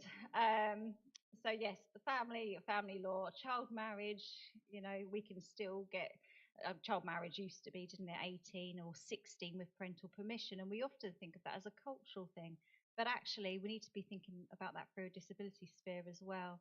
I've met many, I mean, I was married at 18, divorced at 25, but we often hear a lot, actually, particularly in my work, autistic women that got married very, very young, that sense of routine, that sense of sameness, and perhaps not seeing the bigger picture, what might happen next, part of our social imagination, and so many abusive relationships that people just haven't been able to get out of. Yeah, I went to say next slide, please, and realised I was talking to myself. So we talk about autistic women and girls, and I think it's really important because autism has historically been, this is a male and pale thing. Then it became, oh, this is a women's thing, and I remember, Steph, as you were saying, oh, well, this is how females present and this is how males present. And what we're seeing now as things evolve are more gender fluidity, non-binary, trans, male, and autism. And that's really important as well. My youngest is now a they, non-binary. And as a safeguarder, I feel torn between two very rigid positions, because there's that safeguarding aspect, isn't there? There's that safeguarding aspect of I just want to keep you safe, whatever that looks like. And then there's also the feminism hat on me, and it's quite difficult. But I tell you what, I'm not very good at seeing grey areas. I will call it a colourful area. There was a scientific paper done, I think it was in Stockholm, and it was called The Extreme Male Brain Revisited. And they did blood tests. They did blood tests on autistic women and found that autistic women have far more testosterone in their blood naturally. That's naturally what it is to be an autistic woman. That's why you see so many of us with polycystic ovaries or all a manner of other things, or experience the menopause differently. So much more to be done on that. But actually, even in our blood, we are more male than non-autistic women. So it's no surprising, is it, that a lot of autistic girls are non-binary, feel differences in gender. And my message, which I said at Glastonbury, which was really cool going to Glastonbury at 40, was, however, if an autistic woman decides that they're non-binary or not, not that rigid, we see them, we love them, we also want to safeguard you. And actually, that's probably for autistic people biologically normal, because our testosterone levels are so different scientifically. It's a brilliant paper. So safeguarding, autistic safeguarding and vulnerability. So why? What makes us vulnerable? Why are we vulnerable? Why are 91% of us in that 2015 survey experience abuse? And I kind of thought, this is subjective, because the people that would have seen that survey know that I work in safeguarding autistic women and girls. So the people that would have replied might have, I was kind of maybe going into a pool of people which had already experienced that, so that stat's too high. And I hoped and prayed I was wrong.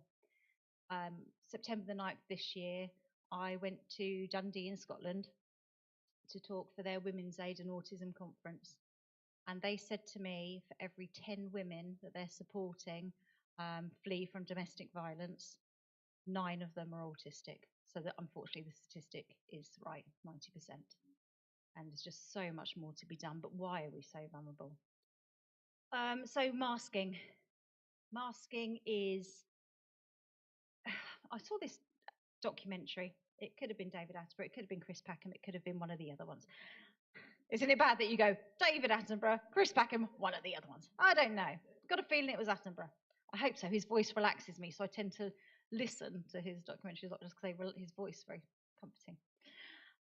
Anyway, thinking about David Attenborough's voice on stage, very comforting. But the narrator said that it was a chameleon, and they said a chameleon doesn't change its appearance, change its spots, change its colours to intimidate, defraud, attack, deceive. They do it purely to survive in a new environment. And I was like, that sounds like autistic women and some autistic men. So masking, that desire to fit in, living on remote, copying, and perhaps even neglecting our own boundaries in order just to survive and copy and mask in that moment. Social imagination, leaving us unsure what happens next. So often you'll have an autistic child or even as an autistic adult, and you might go for your diagnosis, and they know that they're looking for social imagination differences. And they'll give them some toys. And they say, oh, they made up a lovely story there. They can't possibly be autistic. I know autistic people who are incredible script writers, incredible poets, actors, dancers, artists. I often joke that the word artist and autist is just the same thing, but with someone spelt it differently or pronounced it differently. There's a real link. So actually, we can be incredibly imaginative. But social imagination, that's traditional imagination. Social imagination is knowing in a social context with other people, if I say this, they say that, X, Y, Z happens, what could happen next? So I'm not saying that non-autistic people are mind readers, but it's very hard for us to know if I say this, someone else might think something differently. I could get into a vulnerable situation quickly because I cannot foresee consequences. So that's makes us very, very vulnerable. Social communication affects our education, work, dating, and friendships and relationships. If someone, right, this is one thing I've learned, I'm 40. If someone asks you for a cup of coffee at 3 o'clock in the afternoon, it's normally a cup of coffee. If someone asks you for a cup of coffee, but the context is it's 3 a.m., it's not a cup of coffee. Who makes these rules? Why isn't there a book? That's not Nescafe. Why? Who does it? So context matters. I really struggle with context and understanding the context and the framework around what someone says and the context that's in can be very, very different. I was in Sainsbury's with, luckily, my eldest daughter, and I said to them, it was a Saturday, and I said to them, oh, let's get some popcorn, let's get some wine, we'll just Netflix and chill tonight. And they were mortified. And I said, why are you mortified? I've asked to Netflix and chill. And she said, do you know what Netflix and chill means? I was like, no, I'm just watching a film and chilling out. And they were like, no, Netflix and chill is meet up and let's have intercourse. I was like, that's disgusting. Obviously with your child. And everyone else in Sainsbury's was looking at me weird too. And I was like, that is bad. She was, and I don't get embarrassed, so I just thought it was hilarious. They were slightly embarrassed. So I did what any self-respecting parent would do after embarrassing their adult child. I went home and wrote an article about it. and I put that article into a national paper. So they were even more embarrassed, but it really worked. And they were like, this is the good story. Unfortunately, they're all true. There's so many more. But so communication, and that got me thinking again. Maybe I should have just drank that wine and watched a film. But no, I had things to think about. I like to start the day with a worry and end the day with a worry. A day without a worry is a day wasted. And I thought, what if I was a 14-year-old girl, autistic, and there was an older boy at youth club that knew I liked movies and films and texted me saying, do you want to Netflix and chill? I'd be like, yeah, of course I want to Netflix and chill.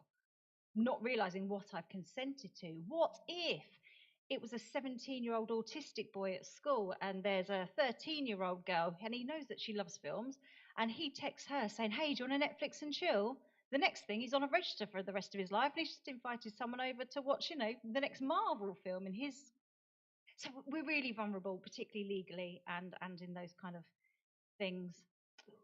Emotional processing, leaving us misunderstood. I struggle with feeling, well, actually, I can feel it, but I can't express it to anyone else. What's happening for me emotionally at that time, and that is sadness and happiness. So, for example, I'll give you the sad version. A very good friend of mine died. Found out they had leukemia. And they were dead within about 14 days or something. It was really, really quick. And I'd found out, they were very private persons, they didn't tell me, but I found out from our neighbour. And a colleague of mine picks me up for work the next morning, said, oh, have you had a good evening? And I said, actually, no. And said, my friend's died. And they said, oh, you sure you can come into work today? We were training about 400 teachers that day over in Slough. And I said, no, I can do today, but please, can we block out this day next year? Because it takes me a year. It's good at Christmas, though, because I always look appreciative of presents, but I'm just appreciative about last year's presents. It's fine. I know some people have got like a 3-month delay, and that's tricky, and unless it's like your birthday after Christmas or something. But luckily mine's a year. But it does like clockwork on the day. And then when my girls were born, I've watched these programs like One Born Every Minute. This is what happens. And I'd had 3 children by then, so I should have known. People have a baby, they look at the baby, they do a really ugly cry. I didn't do that. I was like, oh, you're nice. And then I actually took my laptop to finish some uni work. Oh, sorry, I told you, no concept of time. So it takes me a year, but on their first birthday, I was very appreciative, and I was appreciative then. I just couldn't do that ugly cry. So asking for help, the hurdles of asking for help. You have to first of all know what's happening is wrong, and then once you know what's happening is wrong, you need to know that somebody else doesn't already know, because I just assume everyone knows what I know, which is why I'm a terrible liar. And then if you can get through those hurdles, you need social imagination to know actually what's happening is wrong and I'd like it to stop, and they can help me make it stop. So we can't really ask for help, and certainly can't do it timely because the emotional processing delay, and then we might use the wrong jargon. How many more minutes have I got? Have I gone way over? Would you like me to stop immediately? 3 minutes. Okay, I'll find. Oh, traditional measure. We've done that. Done it. It's all right. It's all right. Play the consequence game. If you want to know what it's like to live a life where you're only going off your own agenda and your own plans, play the consequence game. Just Google the consequence game. It's brilliant. My nan used to make me play that as a child. Now I know why. And this is, I'll leave you on this story and then I won't go any further. So using that, if we think about our young people, particularly if they aren't diagnosed autistic, the situations they can get in. This happened to a young teen girl. So let's go to the next slide. Every time they got stressed, they'd go to the local park, they'd get their ball and they'd throw or kick their football at the wall. One day, some other teens came along and they leant against the wall. And they thought to themselves, oh, I don't want the ball to hit them. But what they said was, move or I'll hit you. So the other teens, basically, they got into a fight because they're thinking, oh, what a bully. You hit me, I'll hit you back. So it's even just something we say, and perhaps with the wrong tone. Or so the biggest tip, if anyone's got autistic family members, always try and link up as possibly as you can. Ask them to. What you're thinking in your brain, try and say that exactly, because something as simple as this, and you've got a big kerfuffle. I've got about 20 more slides. This is my favourite thing in the world. Sorry, and I hope it helped.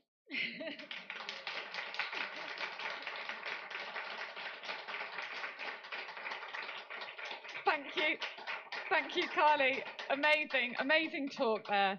I feel like we've been live at the Apollo, mixed with a bit of panorama in there. But what a message, and we all certainly got the safeguarding message. Thank you so much. Thank you.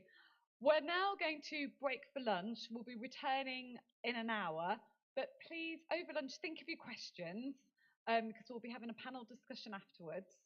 Those on the live stream, please feed your questions in through the chat facility, and we'll be able to pick those up.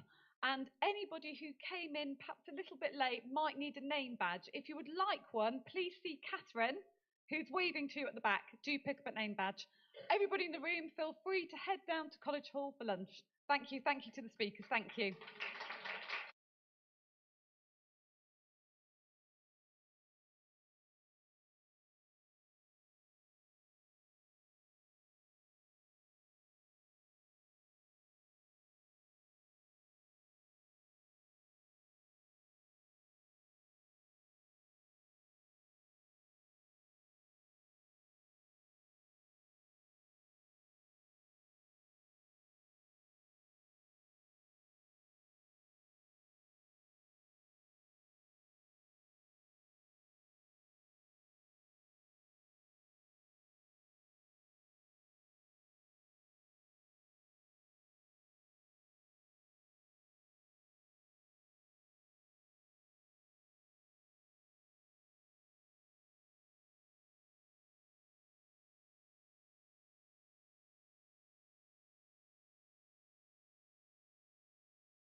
Hi everybody, welcome back.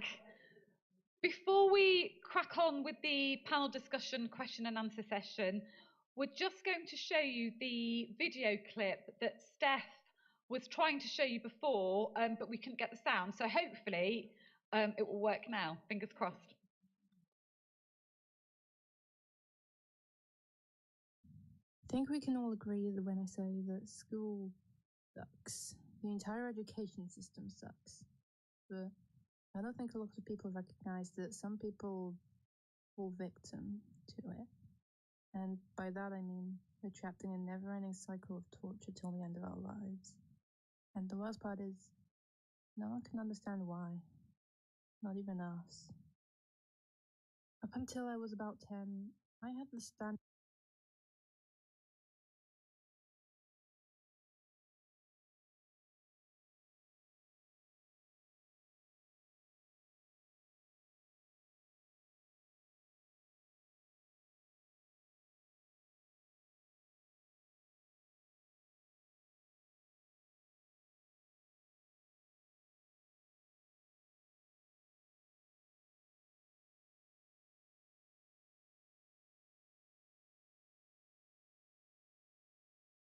Okay, I think we're ready. So has anybody got any questions that they would like to kick off with for any of the panelists? Okay, lady over there.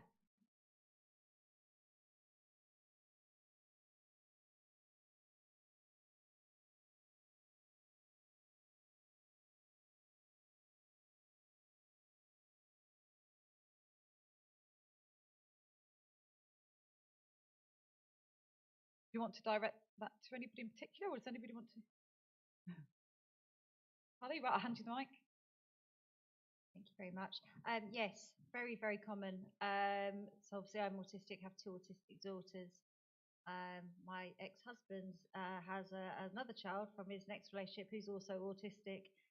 My father was an engineer. I don't know if that answers any questions for women's. I'm looking at you here, Julie. Definitely there's something in engineers, and it's quite interesting actually.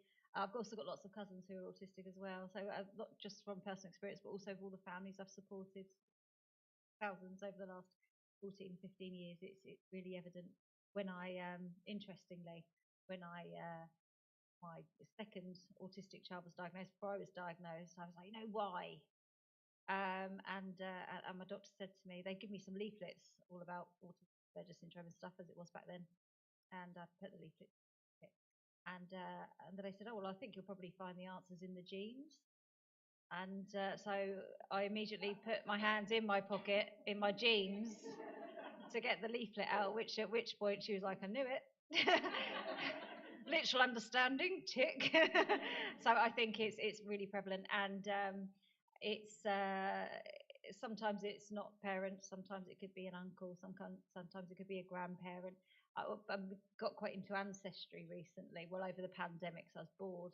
And one of my aunties, the aunties on my dad's side didn't have children, just decided to have a monkey and push it around in a pram. And I was like, oh, I definitely come, the apple doesn't fall far from the tree.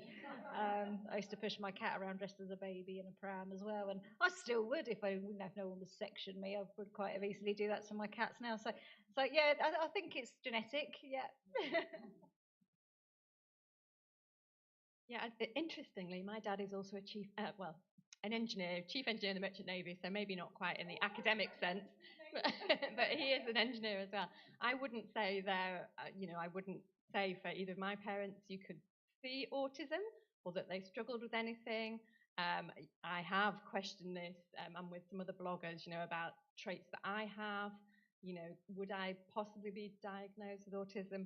I don't think so, but I'll certainly not at this stage, because I've managed through life to this point.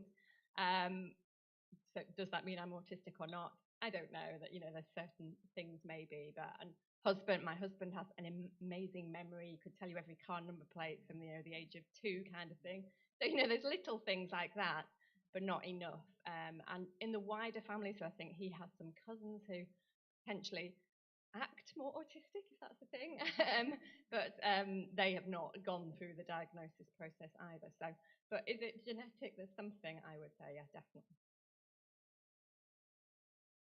I think the only thing that I would add is back to this idea of assumptions, assuming that autistic people are those people with a diagnosis, assuming that, you know, you hear about kind of rates of autism going up, and it's like anything where we make assumptions, where we shorten the language and move from the number of individuals receiving a diagnosis and then shorten it to the number of autistic children has gone up is really dangerous.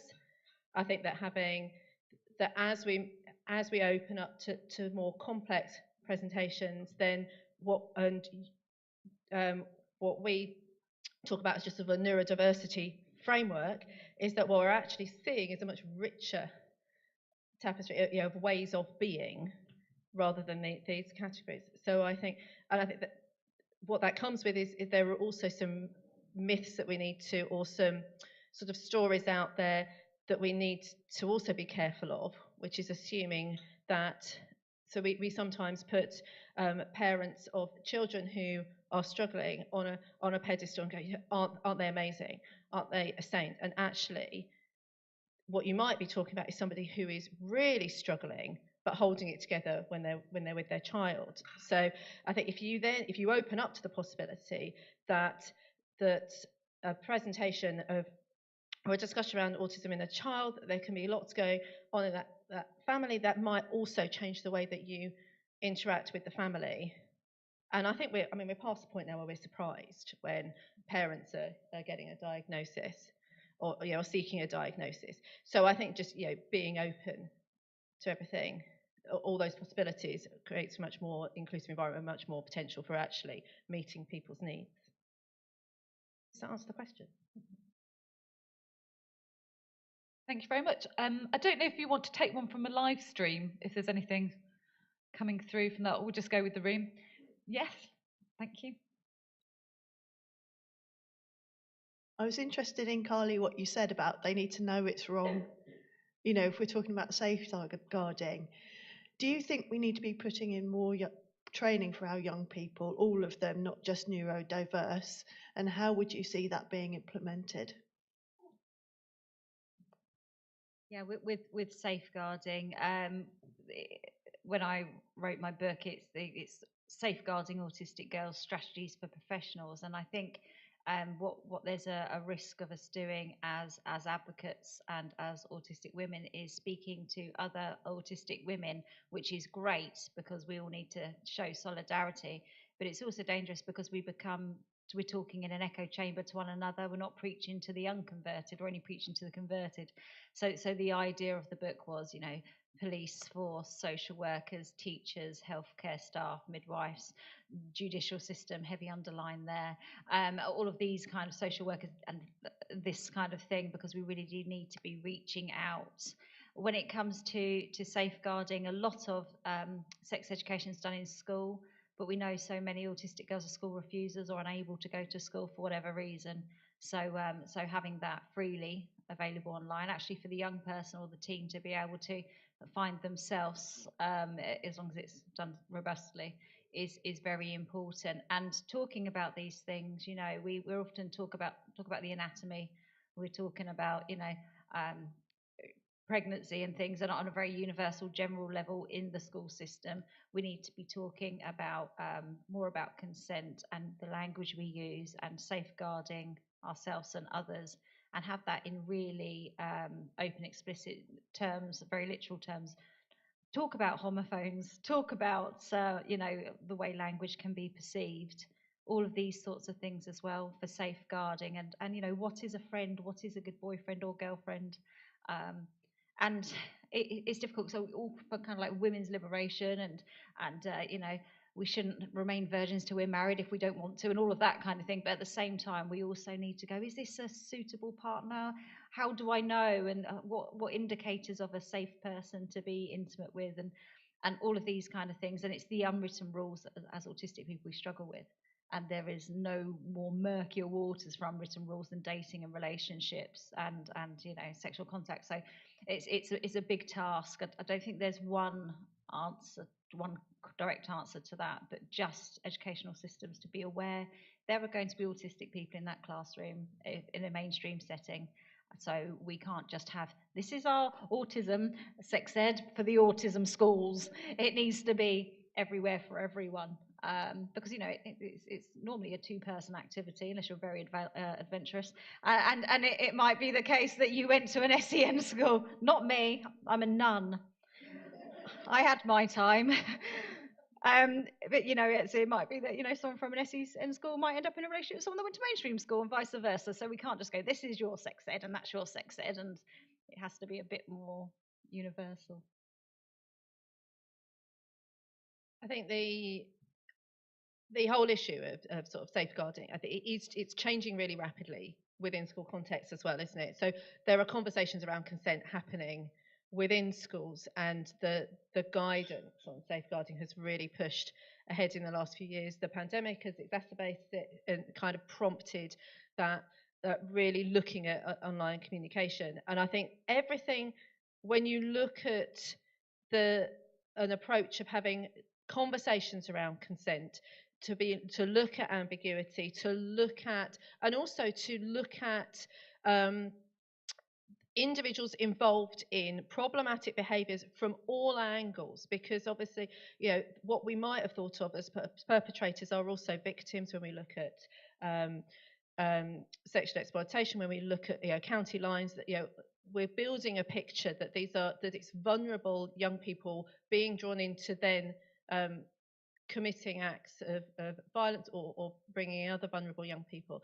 I think what we see is that line between how we need to approach things for an autistic young person and the young people in general, those lines are disappearing. So we're not that whole kind of like, well, for an autistic young person, we need to be talking about it in this way. Actually, what's happening is we're recognising that ambiguity, that need to look at context is there for all young people. So it's back to this idea of sort of universal design, that what is good practice, what is good support for an autistic young person is absolutely good support for all young people who may have different profiles, but all have their vulnerabilities, and their limited ways of understanding the world that can come from anywhere. So I think that that's where we're sort of almost preaching to the converted in the education system, but then we've got to make sure that is happening. It needs to. Yeah, and so as Carly said, my daughter's not been in school really properly since year 5, so all sex ed really has been missed. Luckily, because she is quite bright, she's kind of found her way through this, because there's something in this where that's not something she wants to hear about from me either. So as a parent, she wants to hear about this from someone her own age or closer to her age anyway. So it's a difficult topic, but I think more training generally, yes, in schools, there's such a focus on academic subjects and, trying to find the time to put in these other life experiences that children need to learn about, and new ones that come on. The technology, it's totally different from when we were younger. So, but it's squeezing those into the curriculum that, everybody wants to keep their bit of that time in the school day. It's so difficult. PSHE is something at one of the schools. Sasha did have a brief try of going into those lessons, and she said that it was real life and she didn't want to hear about real life, and she couldn't cope with that. If it had been presented to her as an animation with no real people in it, maybe they could have taught her something, but that's not. They were wanting to go through topics like drugs and alcohol, things that she has absolutely no interest in. And we're quite lucky in that respect. I don't think Sasha has ever been or would ever be bullied, because she's quite strong in her own, beliefs and what she wants to know about. But obviously that's, quite unusual, I would say. The vast majority of our girls are very vulnerable, and she could be potentially vulnerable in other ways. So it is a worry. Thank you. That's really interesting. Thanks. Question at the back. Thank you. Yeah, so we've got a question from the live stream.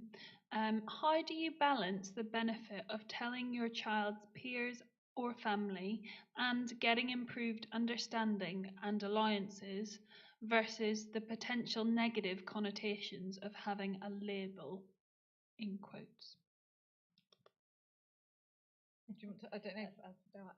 Yeah, I mean, that's a really different one again for me, because I have two very different angles on that. So our youngest was diagnosed very young, so it's all she's known, but she didn't really understand it at that stage when she went for the diagnosis. So there was some point where we had to try and talk to her about it.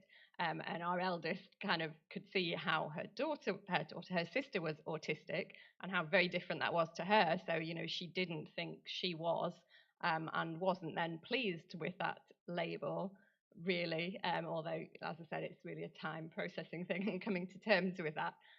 So very different there, but I think I always say it's not a label, it's a signpost to help other people understand more. And I think if I hadn't have said that my girls were autistic, and tried to pretend they were the same as the others, people would just be confused and less tolerant, and all of those things. So, and that's really why I blog about it as well, is to try and help other people understand. I've always said it's to make Sasha's life smoother, not easier. It can't really make it any easier, but it just smoother in terms of people around her understanding what her needs are and how she needs to learn differently and all of that. So it's been very important for me to talk about it, and hopefully it's helped others along the way.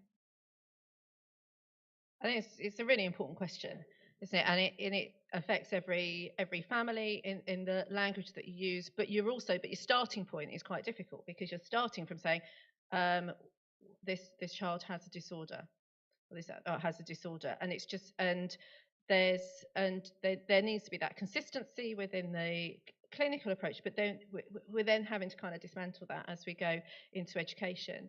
And I think once you're having conversations around what works for you, and this is what works for you, and I think the more we understand other people's struggles, one of the things you have to understand that you don't see the people who are struggling, you don't see the people who are not at school or are not taking part in activities.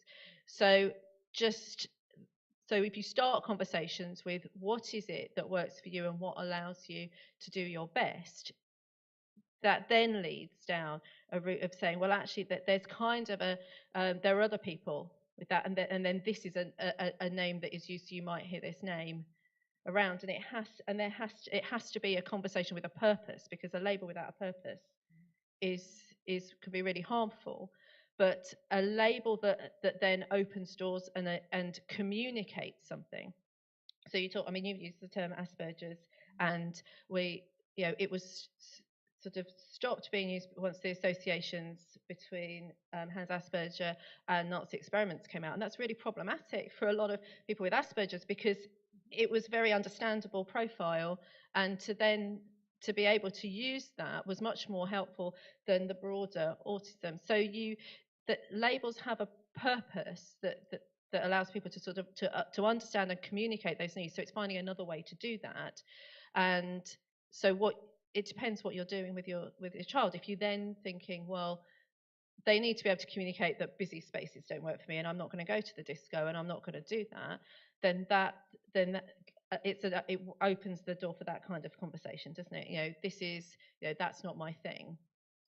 But it's a very difficult balance, but it's not something that you can avoid, because that you're going to be asked for that label and that piece of paper, and that piece of paper that says disorder, in order to access things. And I think the sooner we can get past that, and the more we can reduce the need for that, the better. Yeah, you'll hear the phrase that we're living in an autism epidemic a lot. We're not. There are raising rates. We're living in an epidemic of our knowledge, which was the name of my short film. I filmed my diagnosis in 2014. I went to Cannes Film Festival. Have you ever seen Mr. Bean Goes to Cannes? Yeah. It was just like that. Everyone on yachts in bikinis. I'm out there, not on a yacht in a bikini. I was too frightened I might get taken somewhere. Very vulnerable, just handing out leaflets going, would you like to talk about autism? They're like, no, I'm here for the free champagne. Okay. So that's how it went.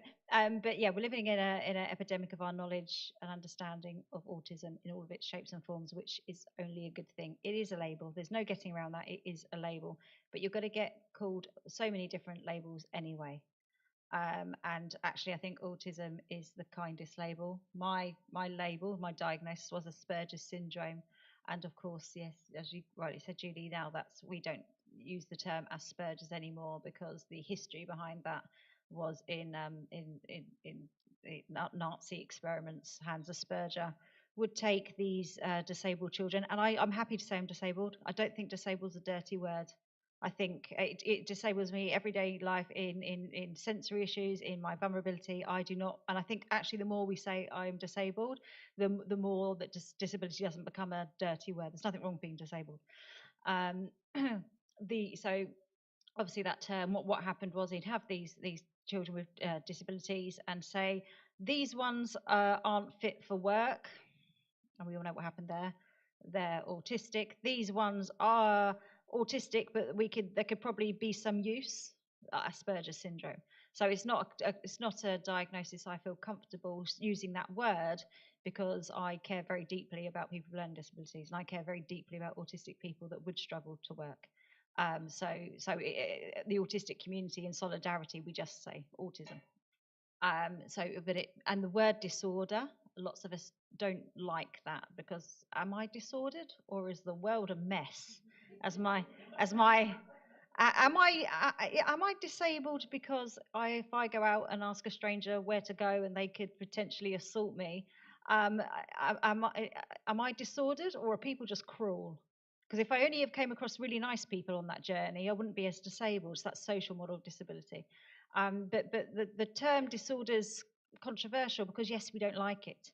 But we have to really safeguard our health practices. We have to safeguard our law, because we're probably one of the only countries that could say, because we have the NHS, that we can say, oh, I don't like the term disordered, because we won't need to access medical insurance and medical policies to get care, because we have the NHS.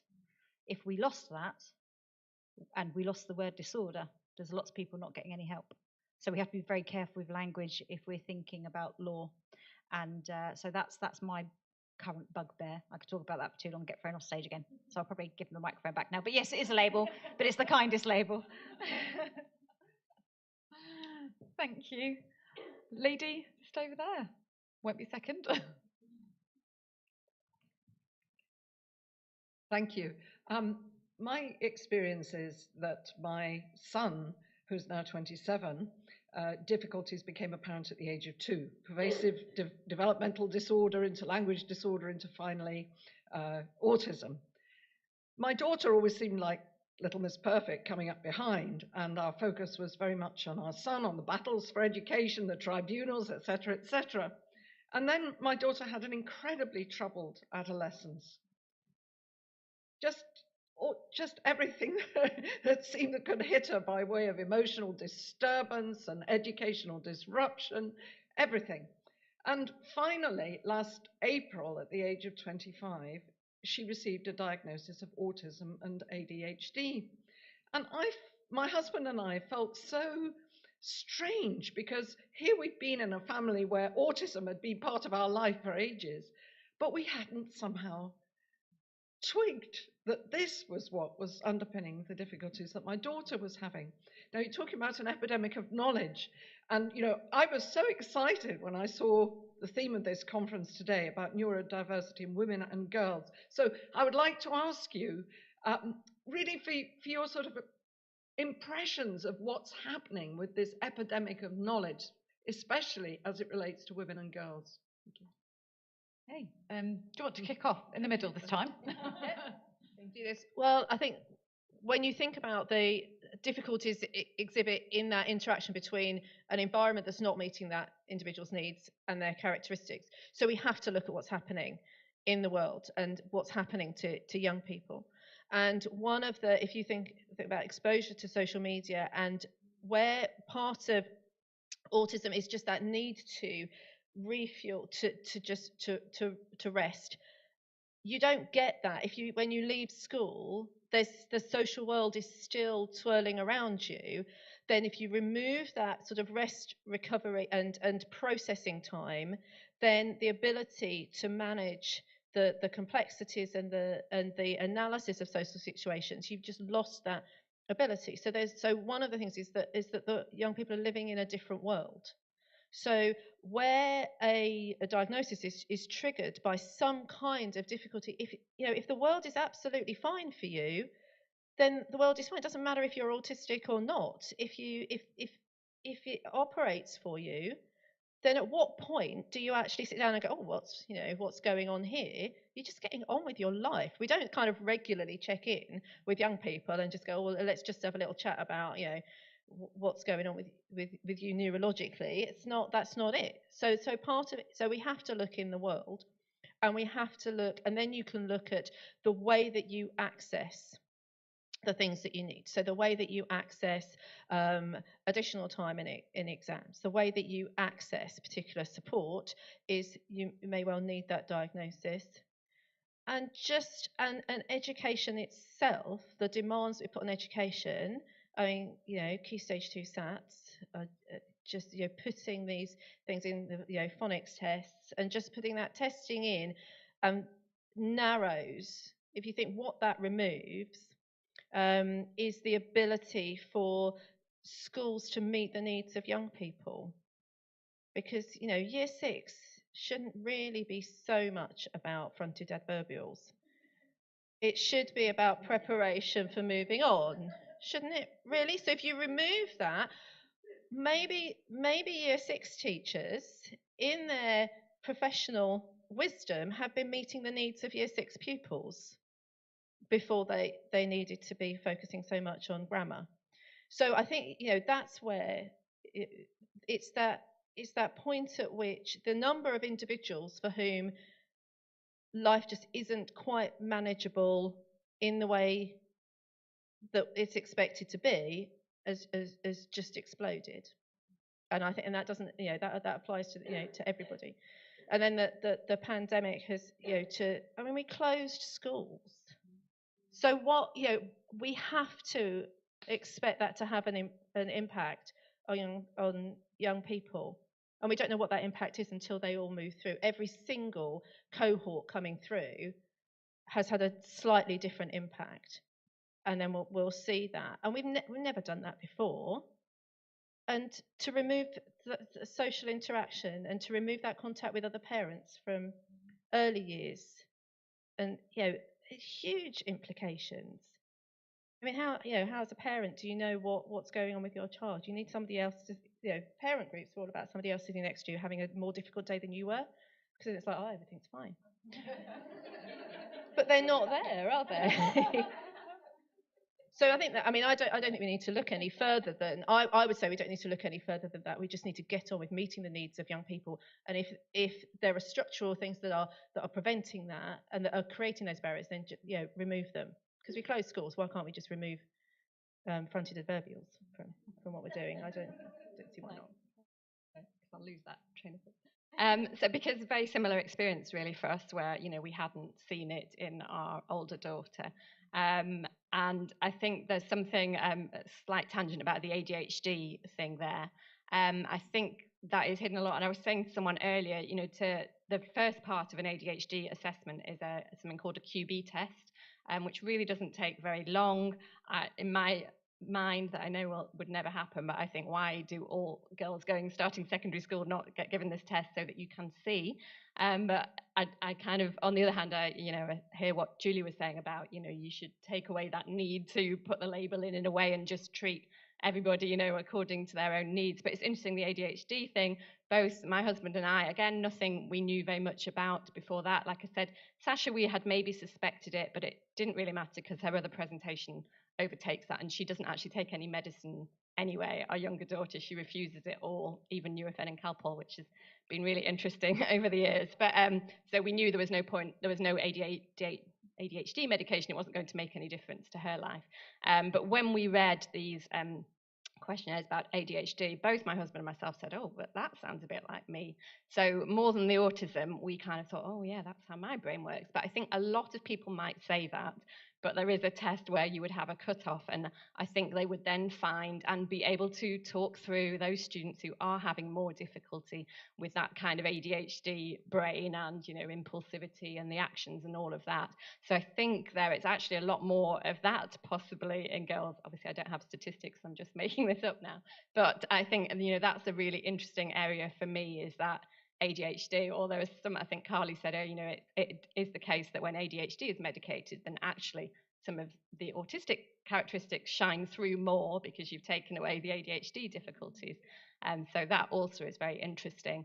But I know the media and TikTok, there's a big kind of backlash against that because too many people are saying they have ADHD, you know, and they're not diagnosed, they're diagnosing themselves and saying they have it, and then going out there on social media, then everybody else is saying they have it, and then of course that dilutes, you know, the effect for those who do really have these, that, you know, the more difficulty with it. So yeah, it's interesting. I think there's a lot more around girls and that. First of all, please forgive yourself, because I feel like I'm talking to my mum here and I want to hug you. They knew it was something, but they didn't know the name for it. So please forgive yourself. And if it makes you feel any better, not mentioning any names, there is a world expert, and I say expert, and I hate the word expert, but I'm going to say it because they are a world expert on autism and had been doing this kind of 30 odd years, top professor, and didn't know their own child was autistic until they'd gone to jail. And then they were diagnosed by, so their parent was the lead diagnosis person, but they didn't recognize it, their 30-year-old son, until he'd gone to jail and got diagnosed there. And I think the beauty and the correlation between academia, science, and family generations, we're there to do our best, we're there to make mistakes, and not really catastrophic mistakes, because if we hadn't have only just been talking about, and I say this in inverted commas because I hate the word high functioning, as you know from my because mild, there's no such thing as mild. But if we hadn't had academia and professors talking just about boys, there wouldn't have been the next stubborn generation that's gone up and gone feminism, girls. And then, of course, now what I'm finding to my pleasure is that I now have a non-binary child going, why have you talked about girls for 15 years? You're evil. So actually, I think it's our job to make mistakes, because we only evolve in academia, science, and families by going, we got it 80% right, but we tried, and we tried our best, and that's all that matters. So you must forgive yourself, because that's how progress happens. And I think we need a lot more forgiveness and mercy, not only in our family systems, but in our academic systems and in science, because it's a ladder. It's not a zip wire, and it takes all of us to build upon each other's thinking, to politely critique. I know teenagers don't politely critique. It will come. But actually, if someone even impolitely critiques, how wonderful that they're in a generation where they have the right to critique and don't have to just sit there, perhaps in my generation and my mother's generation, where I'm just lucky to be in this building. I need to smile sweetly, do my hair nice, and nod and grin at all the men in like a Harry Enfield woman know your limits. That's how it felt in 2008, I can tell you. So how beautiful it is that they have the right to critique. But please forgive yourself, please. Because I'm also in a very similar yet different situation. So yeah. Wise words, Carly. Thanks. Thank you. Oh, there's another question. Thank you. We have 2 questions from the live stream. The first one is directed to Julie, and they've said, the work at the Cavendish School sounds very inspiring. How can that be replicated elsewhere? Very easily, but you do have to find the right people. So the first thing to do is, the impetus comes from local authorities who are looking at how to meet the need for the young people. And I think it starts with turning that round. Instead of saying, we've got these resources, how do we, who is most deserving of those resources, and start by planning ahead. But the principles behind it just start with having a very clear child-centered approach, where you say, this is how we are looking at the needs of the child and being flexible around those needs.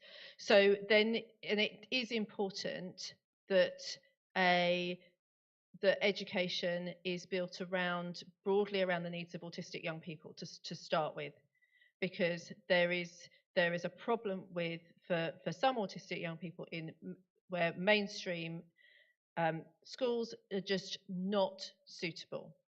And that's not necessarily, well, actually, that's a very different from the number of autistic young people who are thriving in schools, because mainstream schools need to do a lot more to be flexible and to understand the needs of their autistic young people.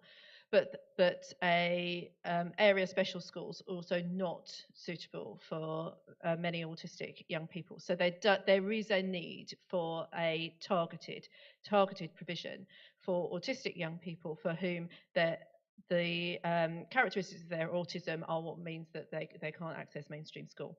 So the first thing to do is to say, this is a cohort whose needs can be met and whose needs should be met in a flexible environment with a clear focus on meeting their sensory needs, their social needs, their emotional needs. And also, and in doing so, part of that is providing that academic challenge, isn't it? In an environment where there's the potential to achieve academically how at the level which is appropriate for that young person, which for many autistic young people might be really basic in English, and degree level physics, and whatever that profile is. So it's not, I wouldn't say, it's hard, but it's not complicated, because it's just asserting that there is a need for specialist provision. And I would argue that specialist provision has to be within the state sector, and it has to be you have to be looking at successful, inclusive academy trusts or schools, educators who know what the needs are and can have an environment where they can support it. What you then do is you find a leadership team that can really push that forward and who recognise the right people to work with our autistic young people. Yesterday, I met the new premises manager at the Cavendish School, who were absolutely delighted to be working in that environment and understood that looking after the physical building in a school for children with autism, for autistic children, is very different to in a mainstream school, because you are part of that community and you will be interacting with those children. You're part of the people that somebody who they come into contact with every day. And so it's understanding that the whole team have to really buy into those values. But it's not, there need to be more schools like the Cavendish. It's not an expensive form of education when you look at the cost of meeting the needs of children in a kind of ad hoc way of finding, right, where can we find a place for this child? And it's not expensive when you look at the cost of not meeting the needs of children. So I think, structurally, and in terms of even within a struggling economy, it is still a very cheap way to meet the needs of society as a whole. Because if you can support children in getting access to appropriate education, then you have some extremely productive and powerful members of society who can then lead on innovating. If you really want to develop your economy, then you need to support the people who think differently, because that's the way in which you can really make change and really, really plan for the future. So it's not difficult, it's not complicated. Sorry, it is difficult, but it's not complicated and it's not expensive. So we need to do it, and I'm happy to talk to anybody about how to get started. Thank you. And is a Cavendish School one of its kind, or are there any other schools around the country that you know of that are state funded? Similar. There are other publicly funded. It's only state funded schools. Specifically. It is, yeah. Thank you. I'm fascinated that you're talking about all this very important, these very important environments without mentioning Gorton Mount. I don't know if you're aware of that Manchester school, that in the public sector, the head teacher, you probably have, she managed to do this, what you're talking about, and she did it for everyone, neurotypical people, everyone. And the academic achievement and the well-being, everything was totally transformed, and it worked so well as long as she was head teacher, and she got all the staff retrained, and it worked for several years, and then it just all fell apart. Two things, I suppose. Firstly, to what extent are you are any of the things that any three of you are doing actively and consciously informed by the discoveries of Maria Montessori? And secondly, how can we get more Gorton Mounts in the public sector? Anybody? Any takers?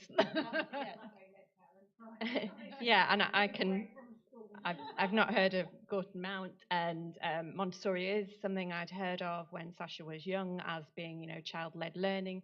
Sounded very, inclusive.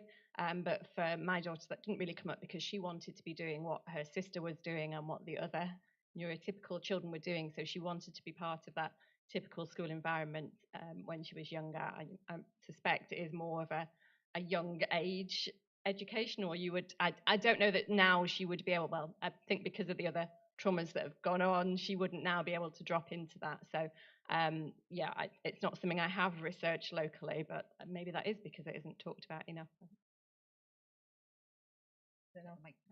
Just a super quick comment. So although I'm a self-confessed home ed parent, but what I have seen when one of my daughters was still in mainstream school was the add-on centres were quite good. So there'd be like an autism unit that would be added onto a mainstream school.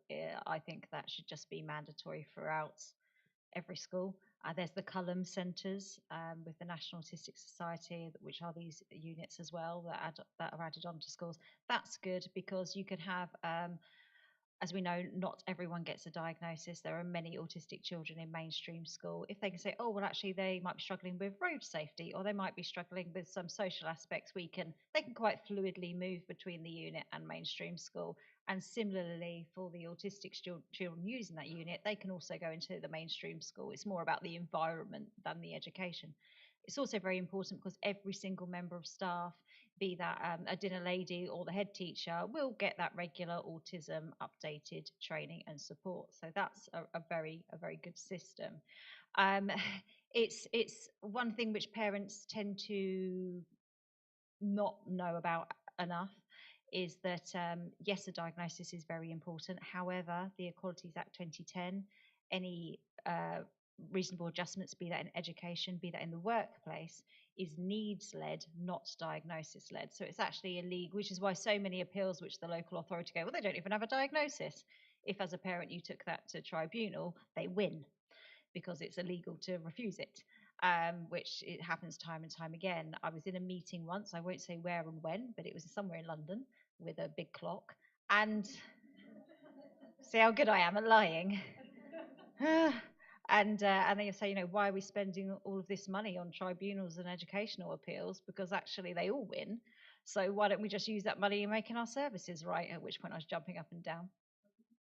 So that's what really needs to happen. But yeah, really important that people know that the Equalities Act 2010, read it twice. So I read the easy read, so I get the context, and then I read the big one. But yeah, it's illegal to refuse those reasonable adjustments, and we just need that in every school, really, with less lights. Absolutely. Well, if you look at the state of the physical state of some of our schools, it's absolutely appalling that anybody would be able to do their best there, let alone kind of an appropriate sensory environment. I think one of the things that you mentioned, that schools don't always continue is that we have to recognise inclusive practice and protect it, because the problem with inclusive practice is that it looks like all of those individuals have no problem in accessing their learning. And if you remove the barriers, they're just going on with it. So why do we need anything special? So it has to be protected, and it has to be recognised, and the work has to be recognised. The work that a teacher in a mainstream school would do to meet the needs of an individual. So that might be responding to, being available to even read an email from a parent, say, today's a bit tricky, so this might need to happen, or could you just check in on them? That stuff that, when we're really proud of our parenting, we're just kind of wafting and it's all fine, but we're just moving things out of the way. This takes time, and it has to be protected, and it has to be built into every aspect of the school. So if a leader of a school leaves, then another leader can take on and go in the same direction. So that comes back to government policy. If we sort of, we're changing what schools need to change, they need to do something differently. How long it will take before the government say, actually we need to do something different to support schools in carrying on doing what they're doing. We have to identify challenges to inclusion when we see them. and particularly when we see them in the newspapers as being hailed as fantastic schooling. Because we would have the kind of conversations that we would have around success for pupils who are all newly arrived. None of them have been there that long at the Cavendish. What does it look like? Because either those pupils were not in school, or maybe they were in school but in a corridor and just quietly getting on with something.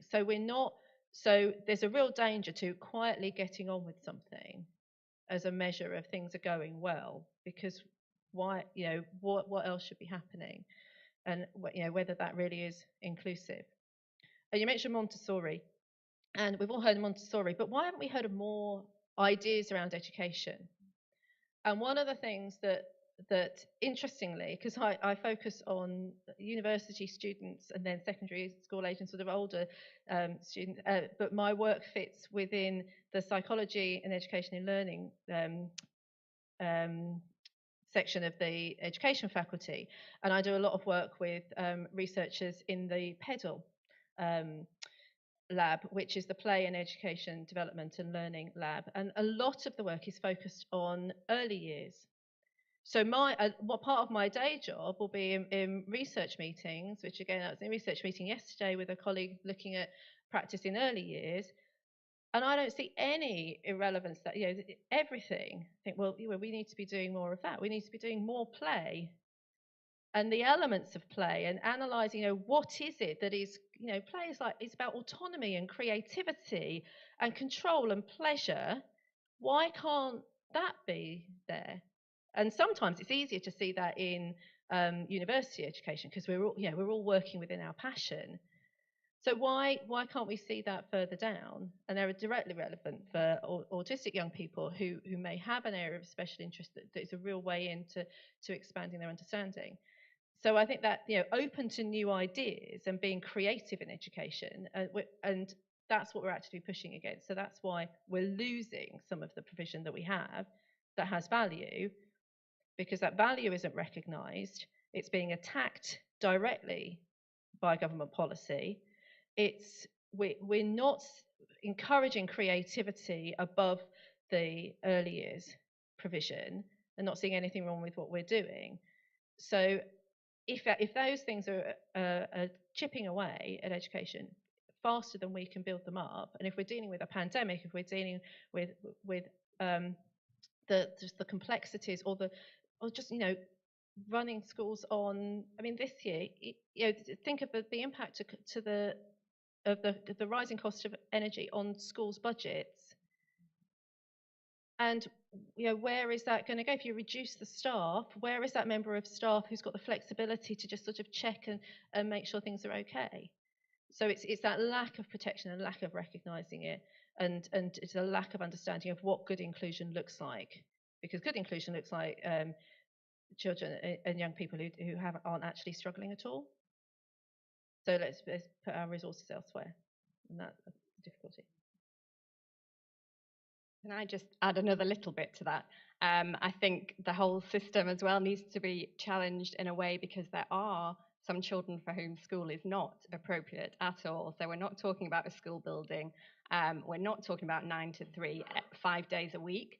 Maybe for some children, 2 days a week would be fine. For my daughter, probably 3 hours of good teaching would be more than enough in a week. But there's such a pressure on attendance. I don't know what it's like. I'm sorry if children are allowed to drop in when they want, or if they're still expected to attend within those times. But there's a lot of, as you'd see in my daughter's video, forcing going on, and that's what, something that increases her anxiety and makes it all impossible for her.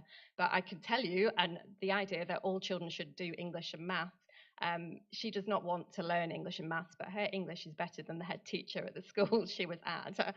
That's maybe, a slight exaggeration, but she could use a word in conversation that he had not heard of and had to ask her what she meant, and yet she used it very, relevant, perfect, all self-taught. So, and her maths equally, it's quite good, but we can't prove that because she won't sit an exam and go under that pressure to be able to say you can rate her against everyone else. But she's doing fine, but it's a different kind of schooling that is needed for some children as well. So I'd like to see the system change and just recognise that. Okay, just to say, I just wanted to, in point of fact, In the UK, we are unusual globally in that we tend to think of Montessori as being something about early years childcare, and like, nothing could be further from the truth. Julie, what you said, a sensory environment with a clear focus, with the potential to achieve academically at a level at which a young person is capable, and a low sensory stimulus, that is a Montessori learning environment. And globally, they have schools up to the age of 18, which are based on Montessori principles. And it seems to me that you're already doing a lot of this, and it'd be great to be doing more of it in a more conscious way. Thank you.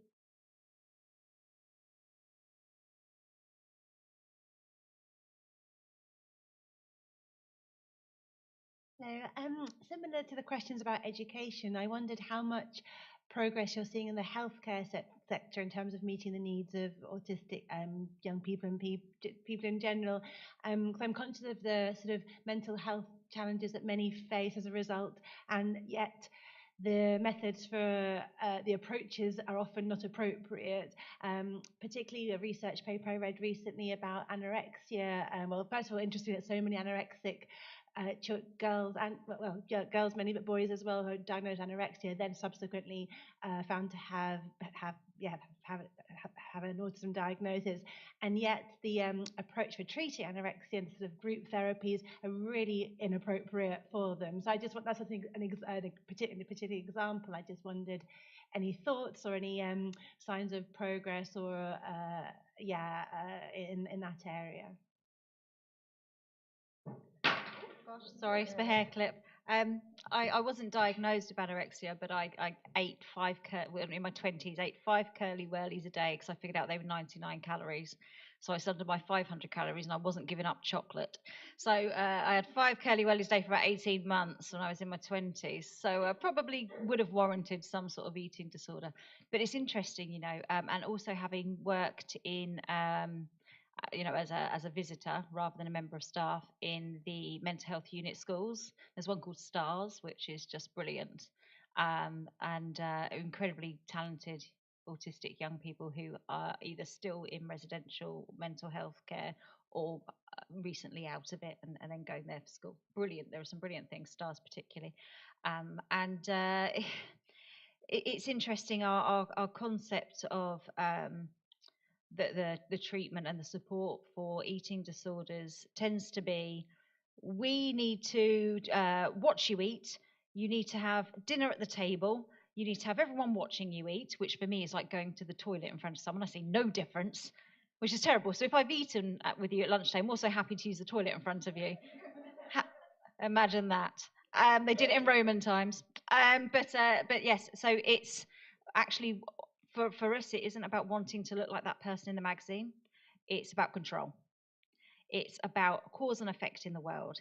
If I do this, this is the effect. Oh, I can see that on the scales. It's about patterns. It's about numbers. It's not about looking attractive, because anorexia does not look attractive.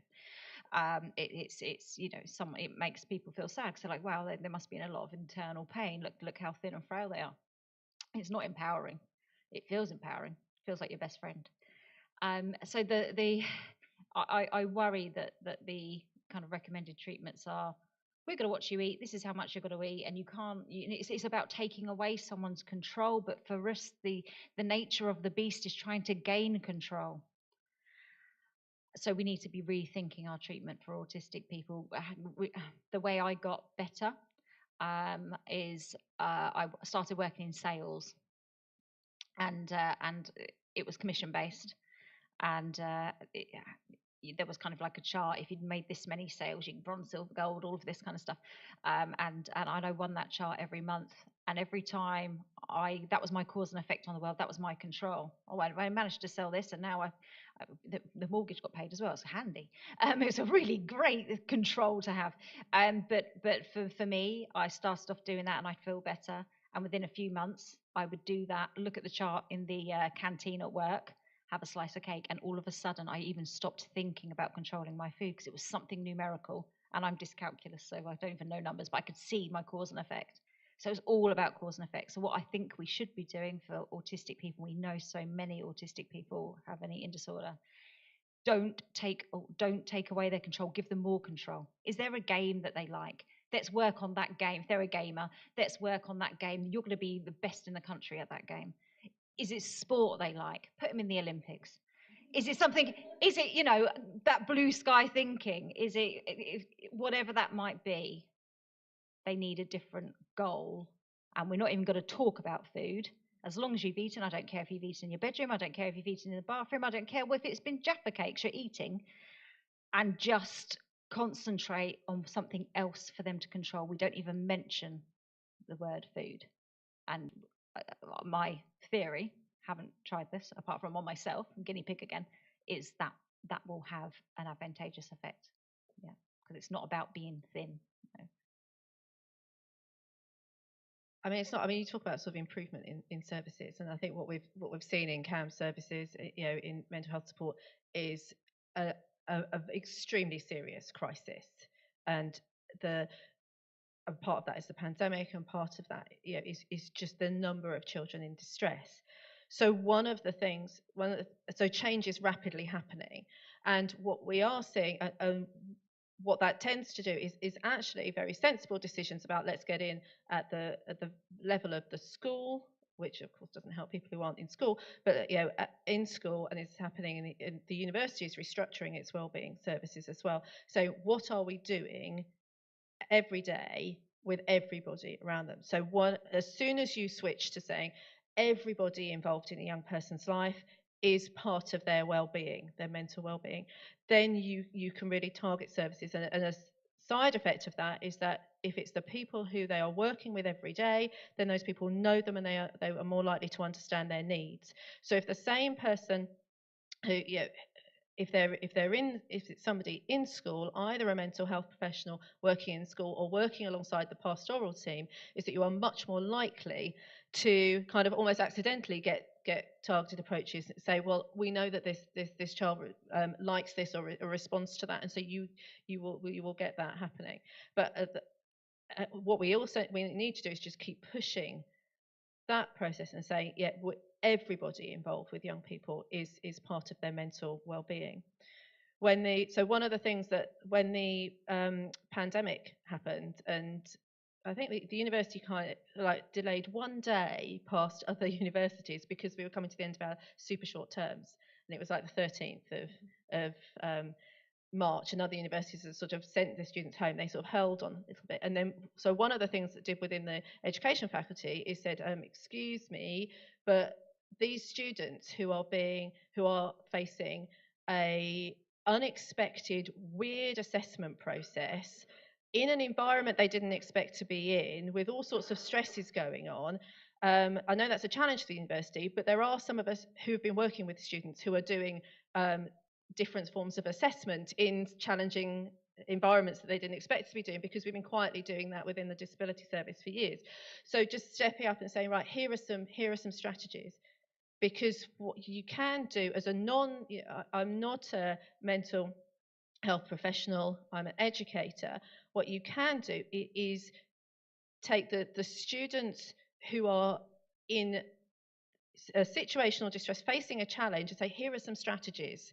So that because if we can enable our young people to manage the challenges that are within their capability, and just give them strategies and have the time to be able to focus on those strategies, we can then target our medical services, our mental health services where they are needed, because there has to be a sort of a triaging and a targeting.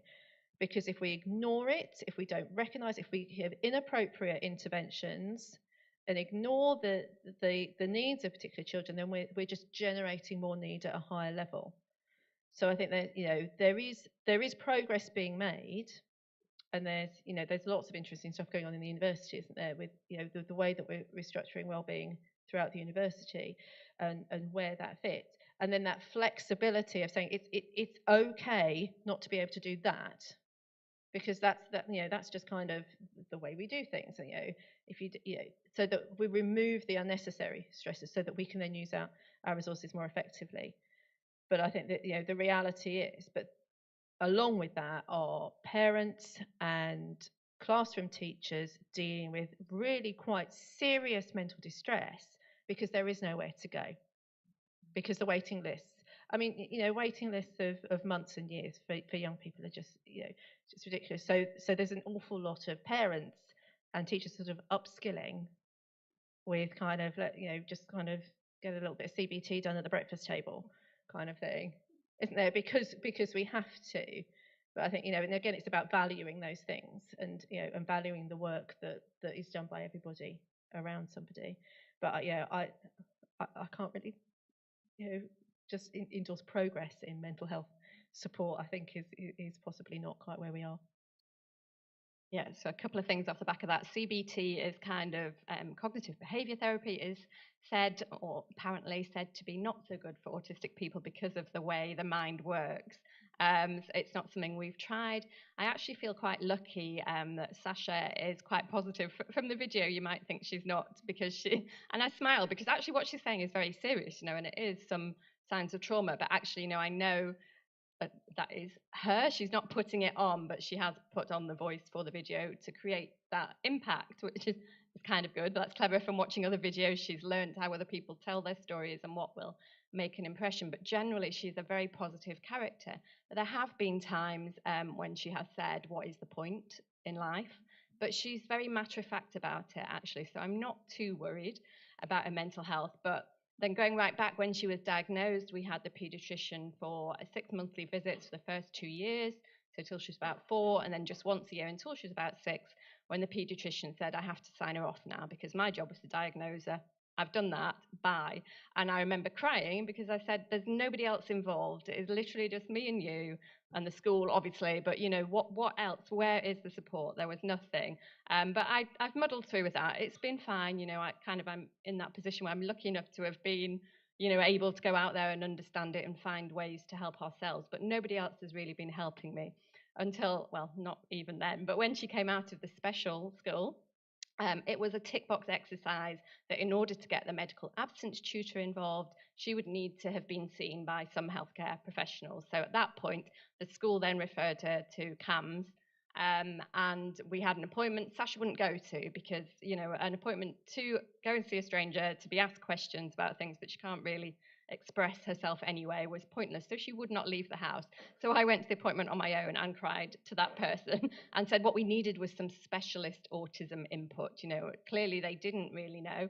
I know a lot of other parents in our county, and that's the general feedback I was getting. There's not many people in that service who are trained in autism, but in our county there is an autism specialist service called PALMS, Positive Autism Learning Mental Support, something like that. So interestingly, I went to that appointment and said, I'd like you to refer me to the autism team. Parents get passed from one to the other for months, years on end it can be, where nobody actually picks up doing anything for the child. But because Sasha was out of school, we got referred quite quickly to the PALMS team, who then had an introductory questionnaire kind of thing for me to fill in by phone after 6 months. And then another 6 months later, they said, we're going to put you on a parenting course. I'm like, okay, fine. This needs to be a parenting course with 6 other families, for you and your husband, and we'll do this as group things for 6 weeks, 2 hours a week or something. And my husband trying to get time off work, impossible anyway. But not luckily, but just the day, because I went, okay, I'll do it to tick the box. But actually the day it was due, or the day after, day before it was due to start, actually my mum passed away, and so I said, sorry, I can't do this now, I'm putting this on hold. And then literally a week later, somebody told me that this same team had referred her family to my blog for support about PDA. So the same people, I kind of go, what? So they would have wanted me there to teach the other parents for them. That really doesn't work for me. So, from that point I've gone, okay, I'm doing okay without that kind of help. And then the other story is with my older daughter, who I went to the GP, like I said, that last year, the year before that, anxiety and depression was initially the reason why we went. We went to the GP. The GP said, I could refer you to CAMS, but there's no point because the waiting lists are so long and she's not suicidal. They didn't think. So, you're better off going private. Luckily, we have healthcare via my husband's work, so we did manage to get that privately and get an assessment done quickly. And a year down the line, when we then had the ADHD diagnosis, we wanted medication for her to try, £120 a month that we're then having to pay for this medication. And so we said, actually, this should be via the NHS. It should be available. So we went back to the GP and then get put on the waiting list. So, and then another year later, actually, was event. In fact, she's not had that first appointment yet. That's coming up soon. But that, and actually, I'm sitting here thinking, for me, that's been quite quick. I know of all the other families who are waiting much longer than that. Somebody told me up to 4 years they've been waiting recently. So the healthcare system is not, it's on its knees, really. It's not working for us. For reasons of transparency, I should let you know I've just started a job at NHS head office as lead of co-production for autism. But I agree with you I was speaking to somebody who works for a minister in Wales, and for the autism diagnosis for people now in Wales is 7 years. So my advice to parents is, if you can, be it through health insurance or saving or pleading with your GP to do a private referral, which they can do, which I probably shouldn't say now, I work for the NHS, it costs a fortune, but they can, get that private diagnosis, but stay on the waiting list for the NHS diagnosis, because there's a lot of issues with a private diagnosis. You might not get called up for your extra jab, or you might not get, it might not be on your medical notes for certain things, and sometimes educational settings won't accept a private diagnosis, even though you don't need any diagnosis to get reasonable adjustments. Isn't it fun? So yes, that's just a nugget. Okay. Was there somebody at the back that has? No, we just have to scratch. Oh, sorry, I didn't want you to be waiting. There is a question there that's is a been question waiting for quite a while. Okay, On the lovely. online We'll go with that one. forum. This person says, I know we are mainly talking about girls today, but I would be interested to know what the panel think can be done for women who are diagnosed later in life, which is happening increasingly, i.e. women who are beyond education, as there is not much aftercare after diagnosis. Carly, perhaps yours. Thank you so much. Yeah, you're absolutely right. I think for adult women who are diagnosed later in life, it normally happens either, well, this is just the patterns I've noticed with families that I've supported. It either happens after their children have had a diagnosis and then they've realised. It often happens perhaps after a divorce, because we get ourselves into this really rigid routine way of living, not thinking about ourselves. The routine's gone, the house might have changed, there's lots of changes in life, and all of a sudden they go, yes, I'm struggling out of this routine, and everything makes sense. It could be through health issues as well, or an eating disorder. And often, sadly, through domestic abuse charities. Many women who are in domestic violence refuges and things like that will actually get their diagnosis at some point during that. A lot of the calls that I will get, not just from the conference I went to, but a lot of the calls I will get from charities, they've normally been referred to that charity from Women's Aid. So there is a lot more. Our support, very good question.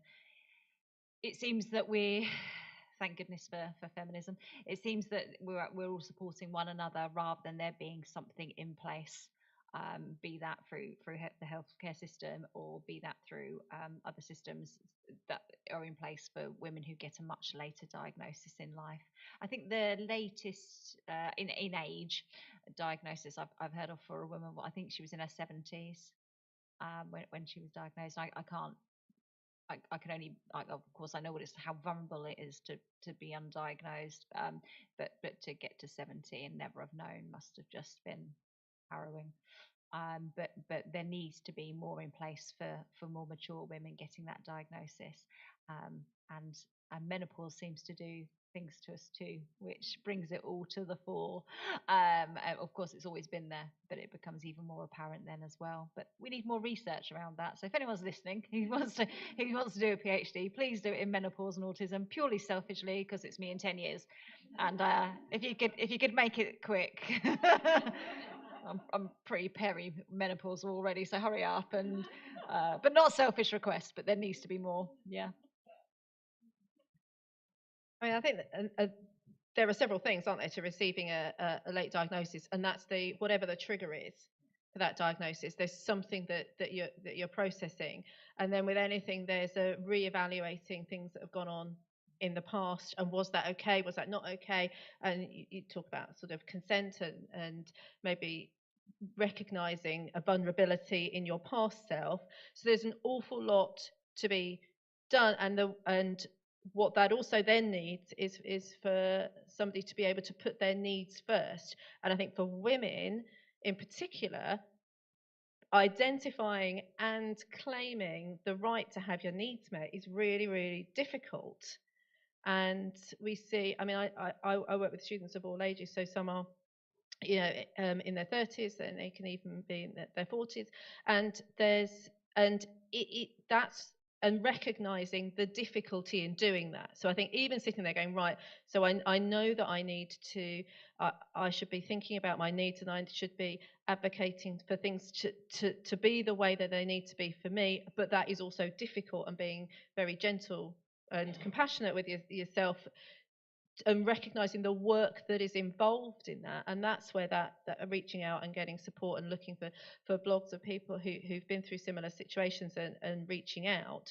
Because if you then add in there's something not normal, or there's something wrong on top of that, just makes the job impossible. And there's lots of work being done on later diagnosis, the reasons for that. And we do know that it's often linked to maybe a previous mental health diagnosis, because you may also be carrying around, having spent decades with another diagnosis, that there may well be mental health distress, but it's been characterized differently and possibly even treated inappropriately. And there's a whole chain of things.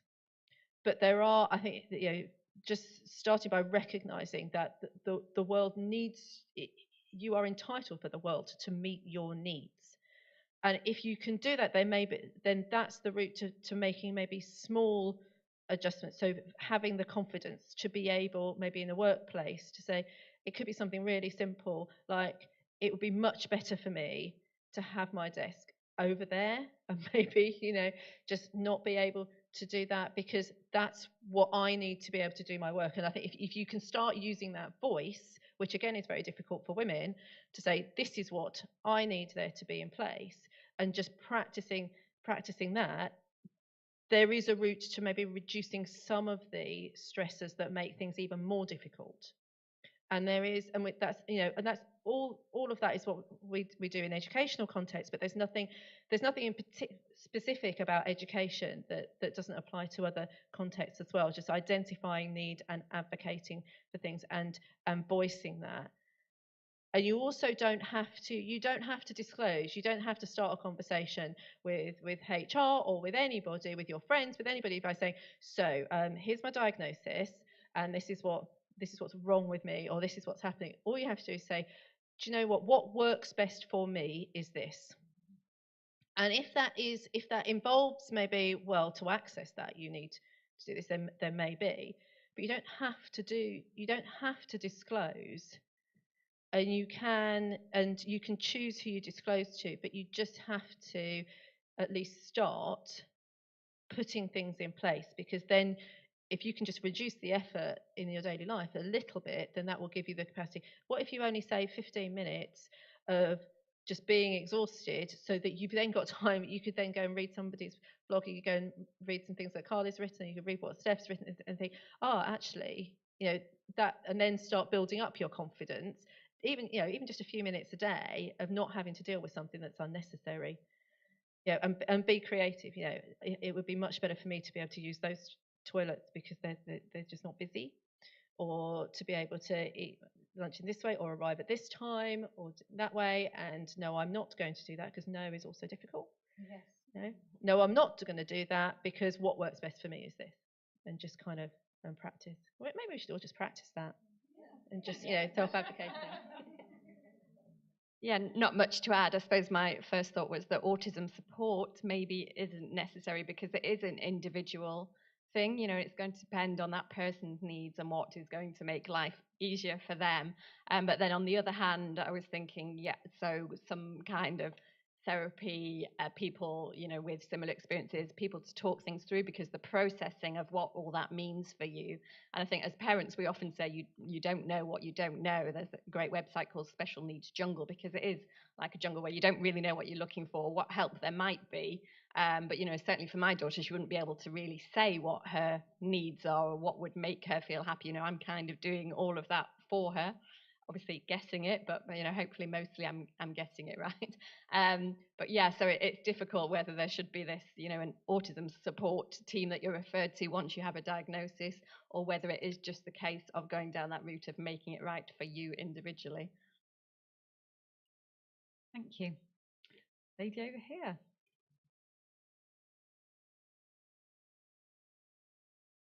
Hi. Leading on from the last question, actually, I'm a sibling of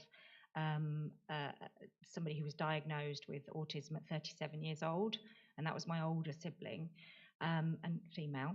And I suppose I've been listening with interest, and rightly so. You're talking about the fact that the family is all involved with the support of that individual. What I'd be really interested to know is how you think is best to mitigate the impacts on siblings, especially younger ones. The fact that my sister wasn't diagnosed until she was, she's 4 years older than me. She wasn't diagnosed until she was about 37, as I said. And it meant that she went through various, as you said, sort of mental health diagnoses that were incorrect, not understanding herself, missing out on university, bullying at school, everything. And all of that was focused, my parents' attention on her, because there was no diagnosis then, there was no pathways. There still isn't really. It took us, I advocate for her, and it took 4 years to get a diagnosis because they simply didn't believe that she could have navigated through life to that point. But what they didn't see was she hadn't navigated through life. It had been hell. So I suppose I sort of look at other people who have their children, and it's a possibility to be diagnosed within the school system. And I always say, if you can get that diagnosis before 16, please do. And then I sort of talk to them about my story. And I'm kind of a bit jealous that, that they have that, and the support and the understanding from the siblings. But also we need to look at the siblings within the home situation, and we need to look at helping them too. So I wonder what your thoughts on mitigating the impacts of living with an autistic person as a sibling, and what you've done in your own personal family situations. Want to go first? Yeah, that's your domain. Yeah, because I did say that at the start. The reason why I called it Steph's Two Girls is because I was always very conscious that it would impact on our eldest, and so it is the other way around. Yeah, with her being the older one, and I suppose as a parent, I want to say, I don't want to parent my girls any differently. I probably don't really so much now, but Sasha does need to be parented differently, whereas our oldest doesn't need that. But the way I parent Sasha can work okay for her as well. But maybe there's some elements of luck in that as well. It's all genetic at the end of the day, and why you are any different from your sister or have been able to cope with things better. Some of it is parenting and some of it is just your inherent characteristics, isn't it? So it's difficult as a parent. I think, I just kind of, because obviously I know nothing about your personal situation, but I go, oh, please don't blame the parents because I don't want to be blamed, but I know I will be. I think, because we don't, as parents, like Carly said, we don't get it right all the time. We can't possibly. So it will always come back as being our fault, really, won't it? But I am conscious of it, and in the PDA training we always try and make that point that parents should make the time. But it's very difficult because it is so full on with PDA, where you really need to be on it all the time and using these strategies and bending and flexing for the child with PDA, which feels like they have the control because that is what they want. And I remember my dad saying that to me once, but you should be in control. You're the parent. I'm like, well, I kind of am and I'm not, because she feels like she's in control, but really I'm the one who's feeding all these ideas and options and planning beforehand so that, we have these options. And so I kind of am in control, but to her needs, if that makes sense. So it's a funny sort of balance. But that has been what we needed to do for her. So yes, there's some aspect of our older daughter just kind of had to slot into that, but it wasn't showing. And, I don't think the family life is necessarily what's caused her problems, our older girl, other than the fact that, obviously she didn't see the autism because it's a very different kind of autism to how she, presents. So, but yeah, in the PDA training, we say to try and, do things go the extra mile for the siblings, and make that special time for them and carve out, one-to-one time, even if it's only going to see them at the school gate to say hello over lunchtime or whatever, speaking to the school. I did let schools know that our older daughter was classed as a young carer. She didn't really like that term or want to be a carer for her sister, but it needed other people to understand that that was what was going on at home. So yeah, we kind of just little things like that. We just tried, but I feel for you. It's a very difficult situation to be in. I think that there has to be attention to the whole family as well. And the other, I'm sort of like a broken record, really, just saying, this is what is needed. So if it is, this is what the family needs in order for the other sibling to get what they need, then you can ask for that. And it may be asking for, so if you think, thinking about a situation where you've got a child that's struggling to go to school and you've got the other one, then just freeing yourself up to go, well, we're not at that point. We don't try and do that during the time where we're taking the other child to school or getting the other child ready, and we just planning ahead to go, well, I'm not, maybe I just have to pull back from one child to focus on the other at that point, and being confident in that balance. And if that means that you have to arrange your day slightly differently, or you have to ask for things to be done differently, or you have to pick your child up in a particular way, then that's perfectly reasonable to ask for, because the best thing for the entire family is to have all that flexibility. So it's extending that to both children, and then just making, I think for an autistic child, that it's very important to have that space and control over the sensory environment.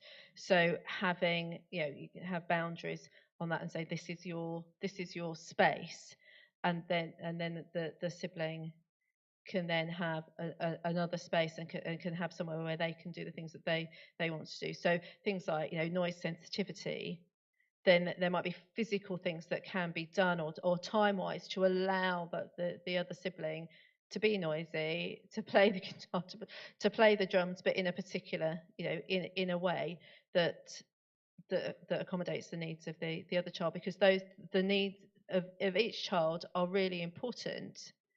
And what we don't want to do is the danger of bringing up children who don't feel that their needs are important makes them a vulnerable person. I mean, what does that young person do when they're when they're then entering into sexual relationships, when they know that that they have to sort of to pull back on there? So it's acknowledging that and acknowledging that there is time and space for these needs, but it is, I think, but it is perfectly okay to go to school and say, this is what we need to happen. And also, if you're out and about, if you're going somewhere to a theme park, or anywhere, this is what we need as a family to be able to sort of to nip in the side and to go around there, to go in that interest, to go in slightly early, to do whatever, have a look at their disability access, because I think you find that there are some places like Alton Towers where they're actually quite ahead on understanding what families need and providing those things. And sometimes you come out of this place and think, why isn't, we can do that at a zoo, but you can't do it like at school, or how can they manage that, and yet we can't do that. And things like shopping, just go to the explain those needs, because, and at the local sports centre, that my child cannot go into that changing room, so can we do this and this, and can we put this down, and can you tell us, and if the session starts at 2, can we come in at 1:45, please, and can you tell me what's happening beforehand, because that's what will make it work for my child. And there's no honest, and don't make assumption about sort of what people's willingness is, because there's nothing like young sports centre staff to be so enthusiastic in really understanding people's needs, is there? And you find that or in a shop, or in a restaurant, or or anywhere. So just it's but you have to give yourself space to understand what your family needs, so that you can then ask for it. and try and get that balance, and also forgive yourself when it's not possible, because we're not magicians. We just kind of try. A pattern I see time and time again is when there's siblings, is often what will happen is there'll be one that's got the diagnosis, and it makes it even more challenging for the younger sibling who might also need a diagnosis. However, parents have gone, well, you're nothing like your sister. But actually, having three girls, one that's not autistic, two that are, the two that are autistic are completely different. Their presentation's completely different. Everything's different. And for my child, my eldest, who isn't autistic, that I know of, might be back in 10 years, mightn't I? Going, I'm really sorry. But for them, it was quite challenging. So I was divorced, had a 3-bedroom house. And I couldn't afford to remortgage and get a move at that point. I've moved now, but I downsized. The kind of plan is, well, the oldest should have their own room, and then the two younger ones can share a room. But of course, autistic people, one that hates lights, one that loves lights, one that hates noise, one that loves noise, they cannot share a room. So what I should have done is gone, oh, okay, well, the one that likes it quite noisy and busy goes in with the teenage girl. But I couldn't do it for that reason, because I was kind of thinking, just because her siblings have needs, she still has a right to privacy. She still has the right to have her friends. So I slept on the sofa for 8 years. My back is terrible. I'm a bit, and I kind of thought, well, actually, I realised how much, because it's also my special interest. So my eldest daughter is the only non-autistic person in the family. She has a different father, if we're thinking with our genetic heads on. I kind of thought, I'm talking about this all the time. And one day she said, and she, at that point in her life, really loved club music and stuff and DJs. And she went, come and watch this DJ set. I was like, I really can't. I've got to finish off this thing, and then I need to do this for your sister and that for your sister. And she said, oh, it's a shame because this DJ is autistic and he actually got sent out to Ibiza to do a set. And I was like, oh, okay, I'll watch that. And I watched the whole thing with her for like an hour. And she said, he wasn't autistic. I just wanted you to spend some time with me. And I've never felt so bad. So I made a conscious effort after that we'd have days out that was just us, and it was her way. She would kind of, and it really taught me a lesson. It's quite interesting now because obviously she's 24 and she's moved out. And I thought, gosh, I bet she's really happy to be, not be surrounded by autism, which to her must be quite different because she's neurotypical to a degree. And she's very happily settled down with a lovely, attractive, autistic man. So I needn't have worried that much, So it's funny how it works out, yeah. Brilliant story. Thanks for sharing. Are there any more questions? There's a lady down here at the front. Just wait till Catherine brings you the mic. Oh,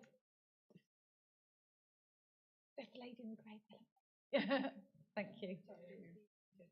So I wanted to ask about self-care. So we talked a lot about things like fitting your career around your kids and things like schools blaming parents and not understanding them. So in amongst all of that and everything you're doing for your kids, how do you look after yourselves so it's not just an afterthought? Do you manage to do that at all?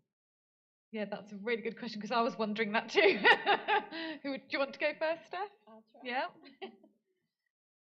I don't know. It has got easier now. Sasha is older, so I can get away. I've actually been away twice this week, which is not good because she hates it when I'm away from home.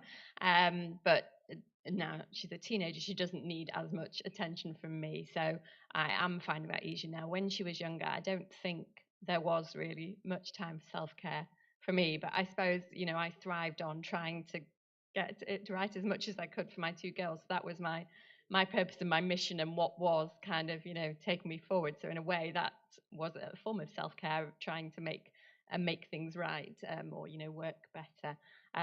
So yeah, I don't take a lot of time to do things for me, and I think this is a general thing that often we put a lot down to autism, but this is a life stage as well, where the children are getting older, and so people naturally then not reinvent themselves, but begin to enter a different phase where you maybe find different things to spend your time on. So yeah, hopefully it'll be no different for me in that way, that, yeah, I will get a bit more time back for myself. But yeah, I didn't want to say drink and dancing, because that's what I would like to do for self-care. But yeah, don't go. I think, yeah, a lot of self-care for me, it is just recognizing those things that are not very good, that where you're just pushing yourself unnecessarily, and learning to say no to things. So once you recognize that actually those kinds of, going out in the evening or whatever is draining, I'm just, I'm going to do what I need to do. But it's and also giving up on those expectations, because if you have to adapt your life, then just recognizing that drive that came from, I have to be doing this, I have to have a full-time job, I have to be doing that, what am I otherwise? Because it's quite difficult for your identity to then be, my primary identity is looking after my children. It's really quite challenging.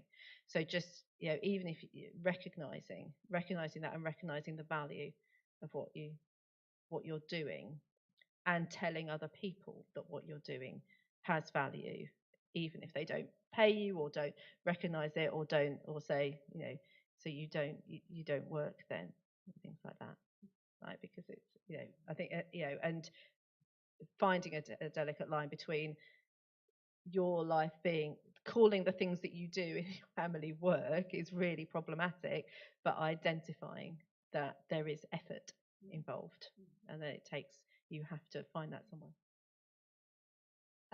So as a single parent and sole breadwinner, and having 3 daughters, my strategy, and then them not going to school, my strategy was just take your kids to work. And you see the pictures of women at Parliament breastfeeding their babies. I've got a brilliant picture to put on the PowerPoint of me just sat at the UN with my kids behind me, and everyone's like, "Wow, what an Erin Brockovich!" Like, no, I've just got no childcare, but they're all on their iPads, they're fine. So I actually wasn't trying to be like this feminist trailblazer; just had no choice, so I just took them everywhere with me, which was good for them. They got a different type of education. So yes, I would just take them to work with me, and was. I have my NHS employment job and some self-employment, but at that point I had to be self-employed, because I had to only agree to things which I know it would be safe and suitable for me to take at least 1 or 2 of them with me, with a backpack of worksheets or whatever. So yes, that's how we did that. Self-care in all of that. Avoiding men helps, I find. Sorry, guys at the back.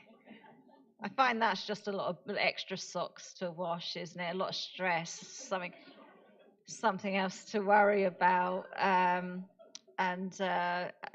dogs are good. If you're looking for unconditional love, I can highly recommend a dog. And also, it's helpful for that sibling question, because if they go, "Who's your favourite?" just point at the dog. And now I have a cat, so I just point to the cat. I make fun of serious questions, but yes, self-care can be tricky, because I think actually, and you probably experienced this, particularly if you've been that really intense home ed parent, working backpack worksheets. Oh, look, we're going off to this place. Here, get this out. All of that, everything is military precision. All about them. There has never been a time that my child's left the house without anything they need, but daily I've forgotten something for myself. And then there gets this kind of gap as they go off to college or whatever, where you have that opportunity to think of yourself, and it feels selfish.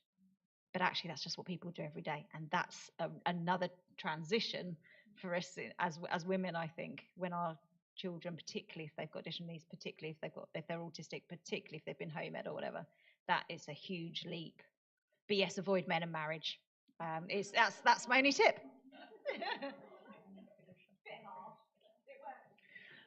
Right, I think we're going to have to bring things to a close. We've had such a fantastic panel of speakers, and if we could just show our appreciation, thank you.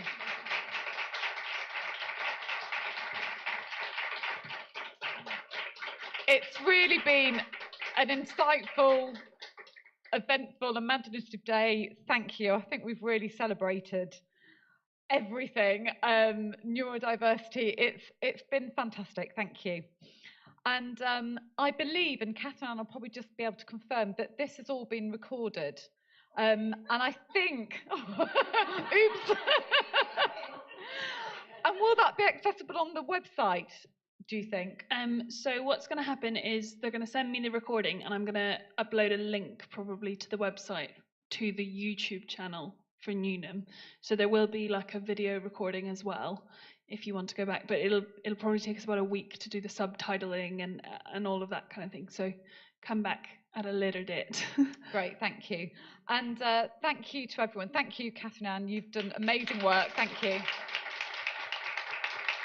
Thanks to the guys at the back. And thanks to everybody in the development office. Please pass on our thanks to Sarah. Thank you.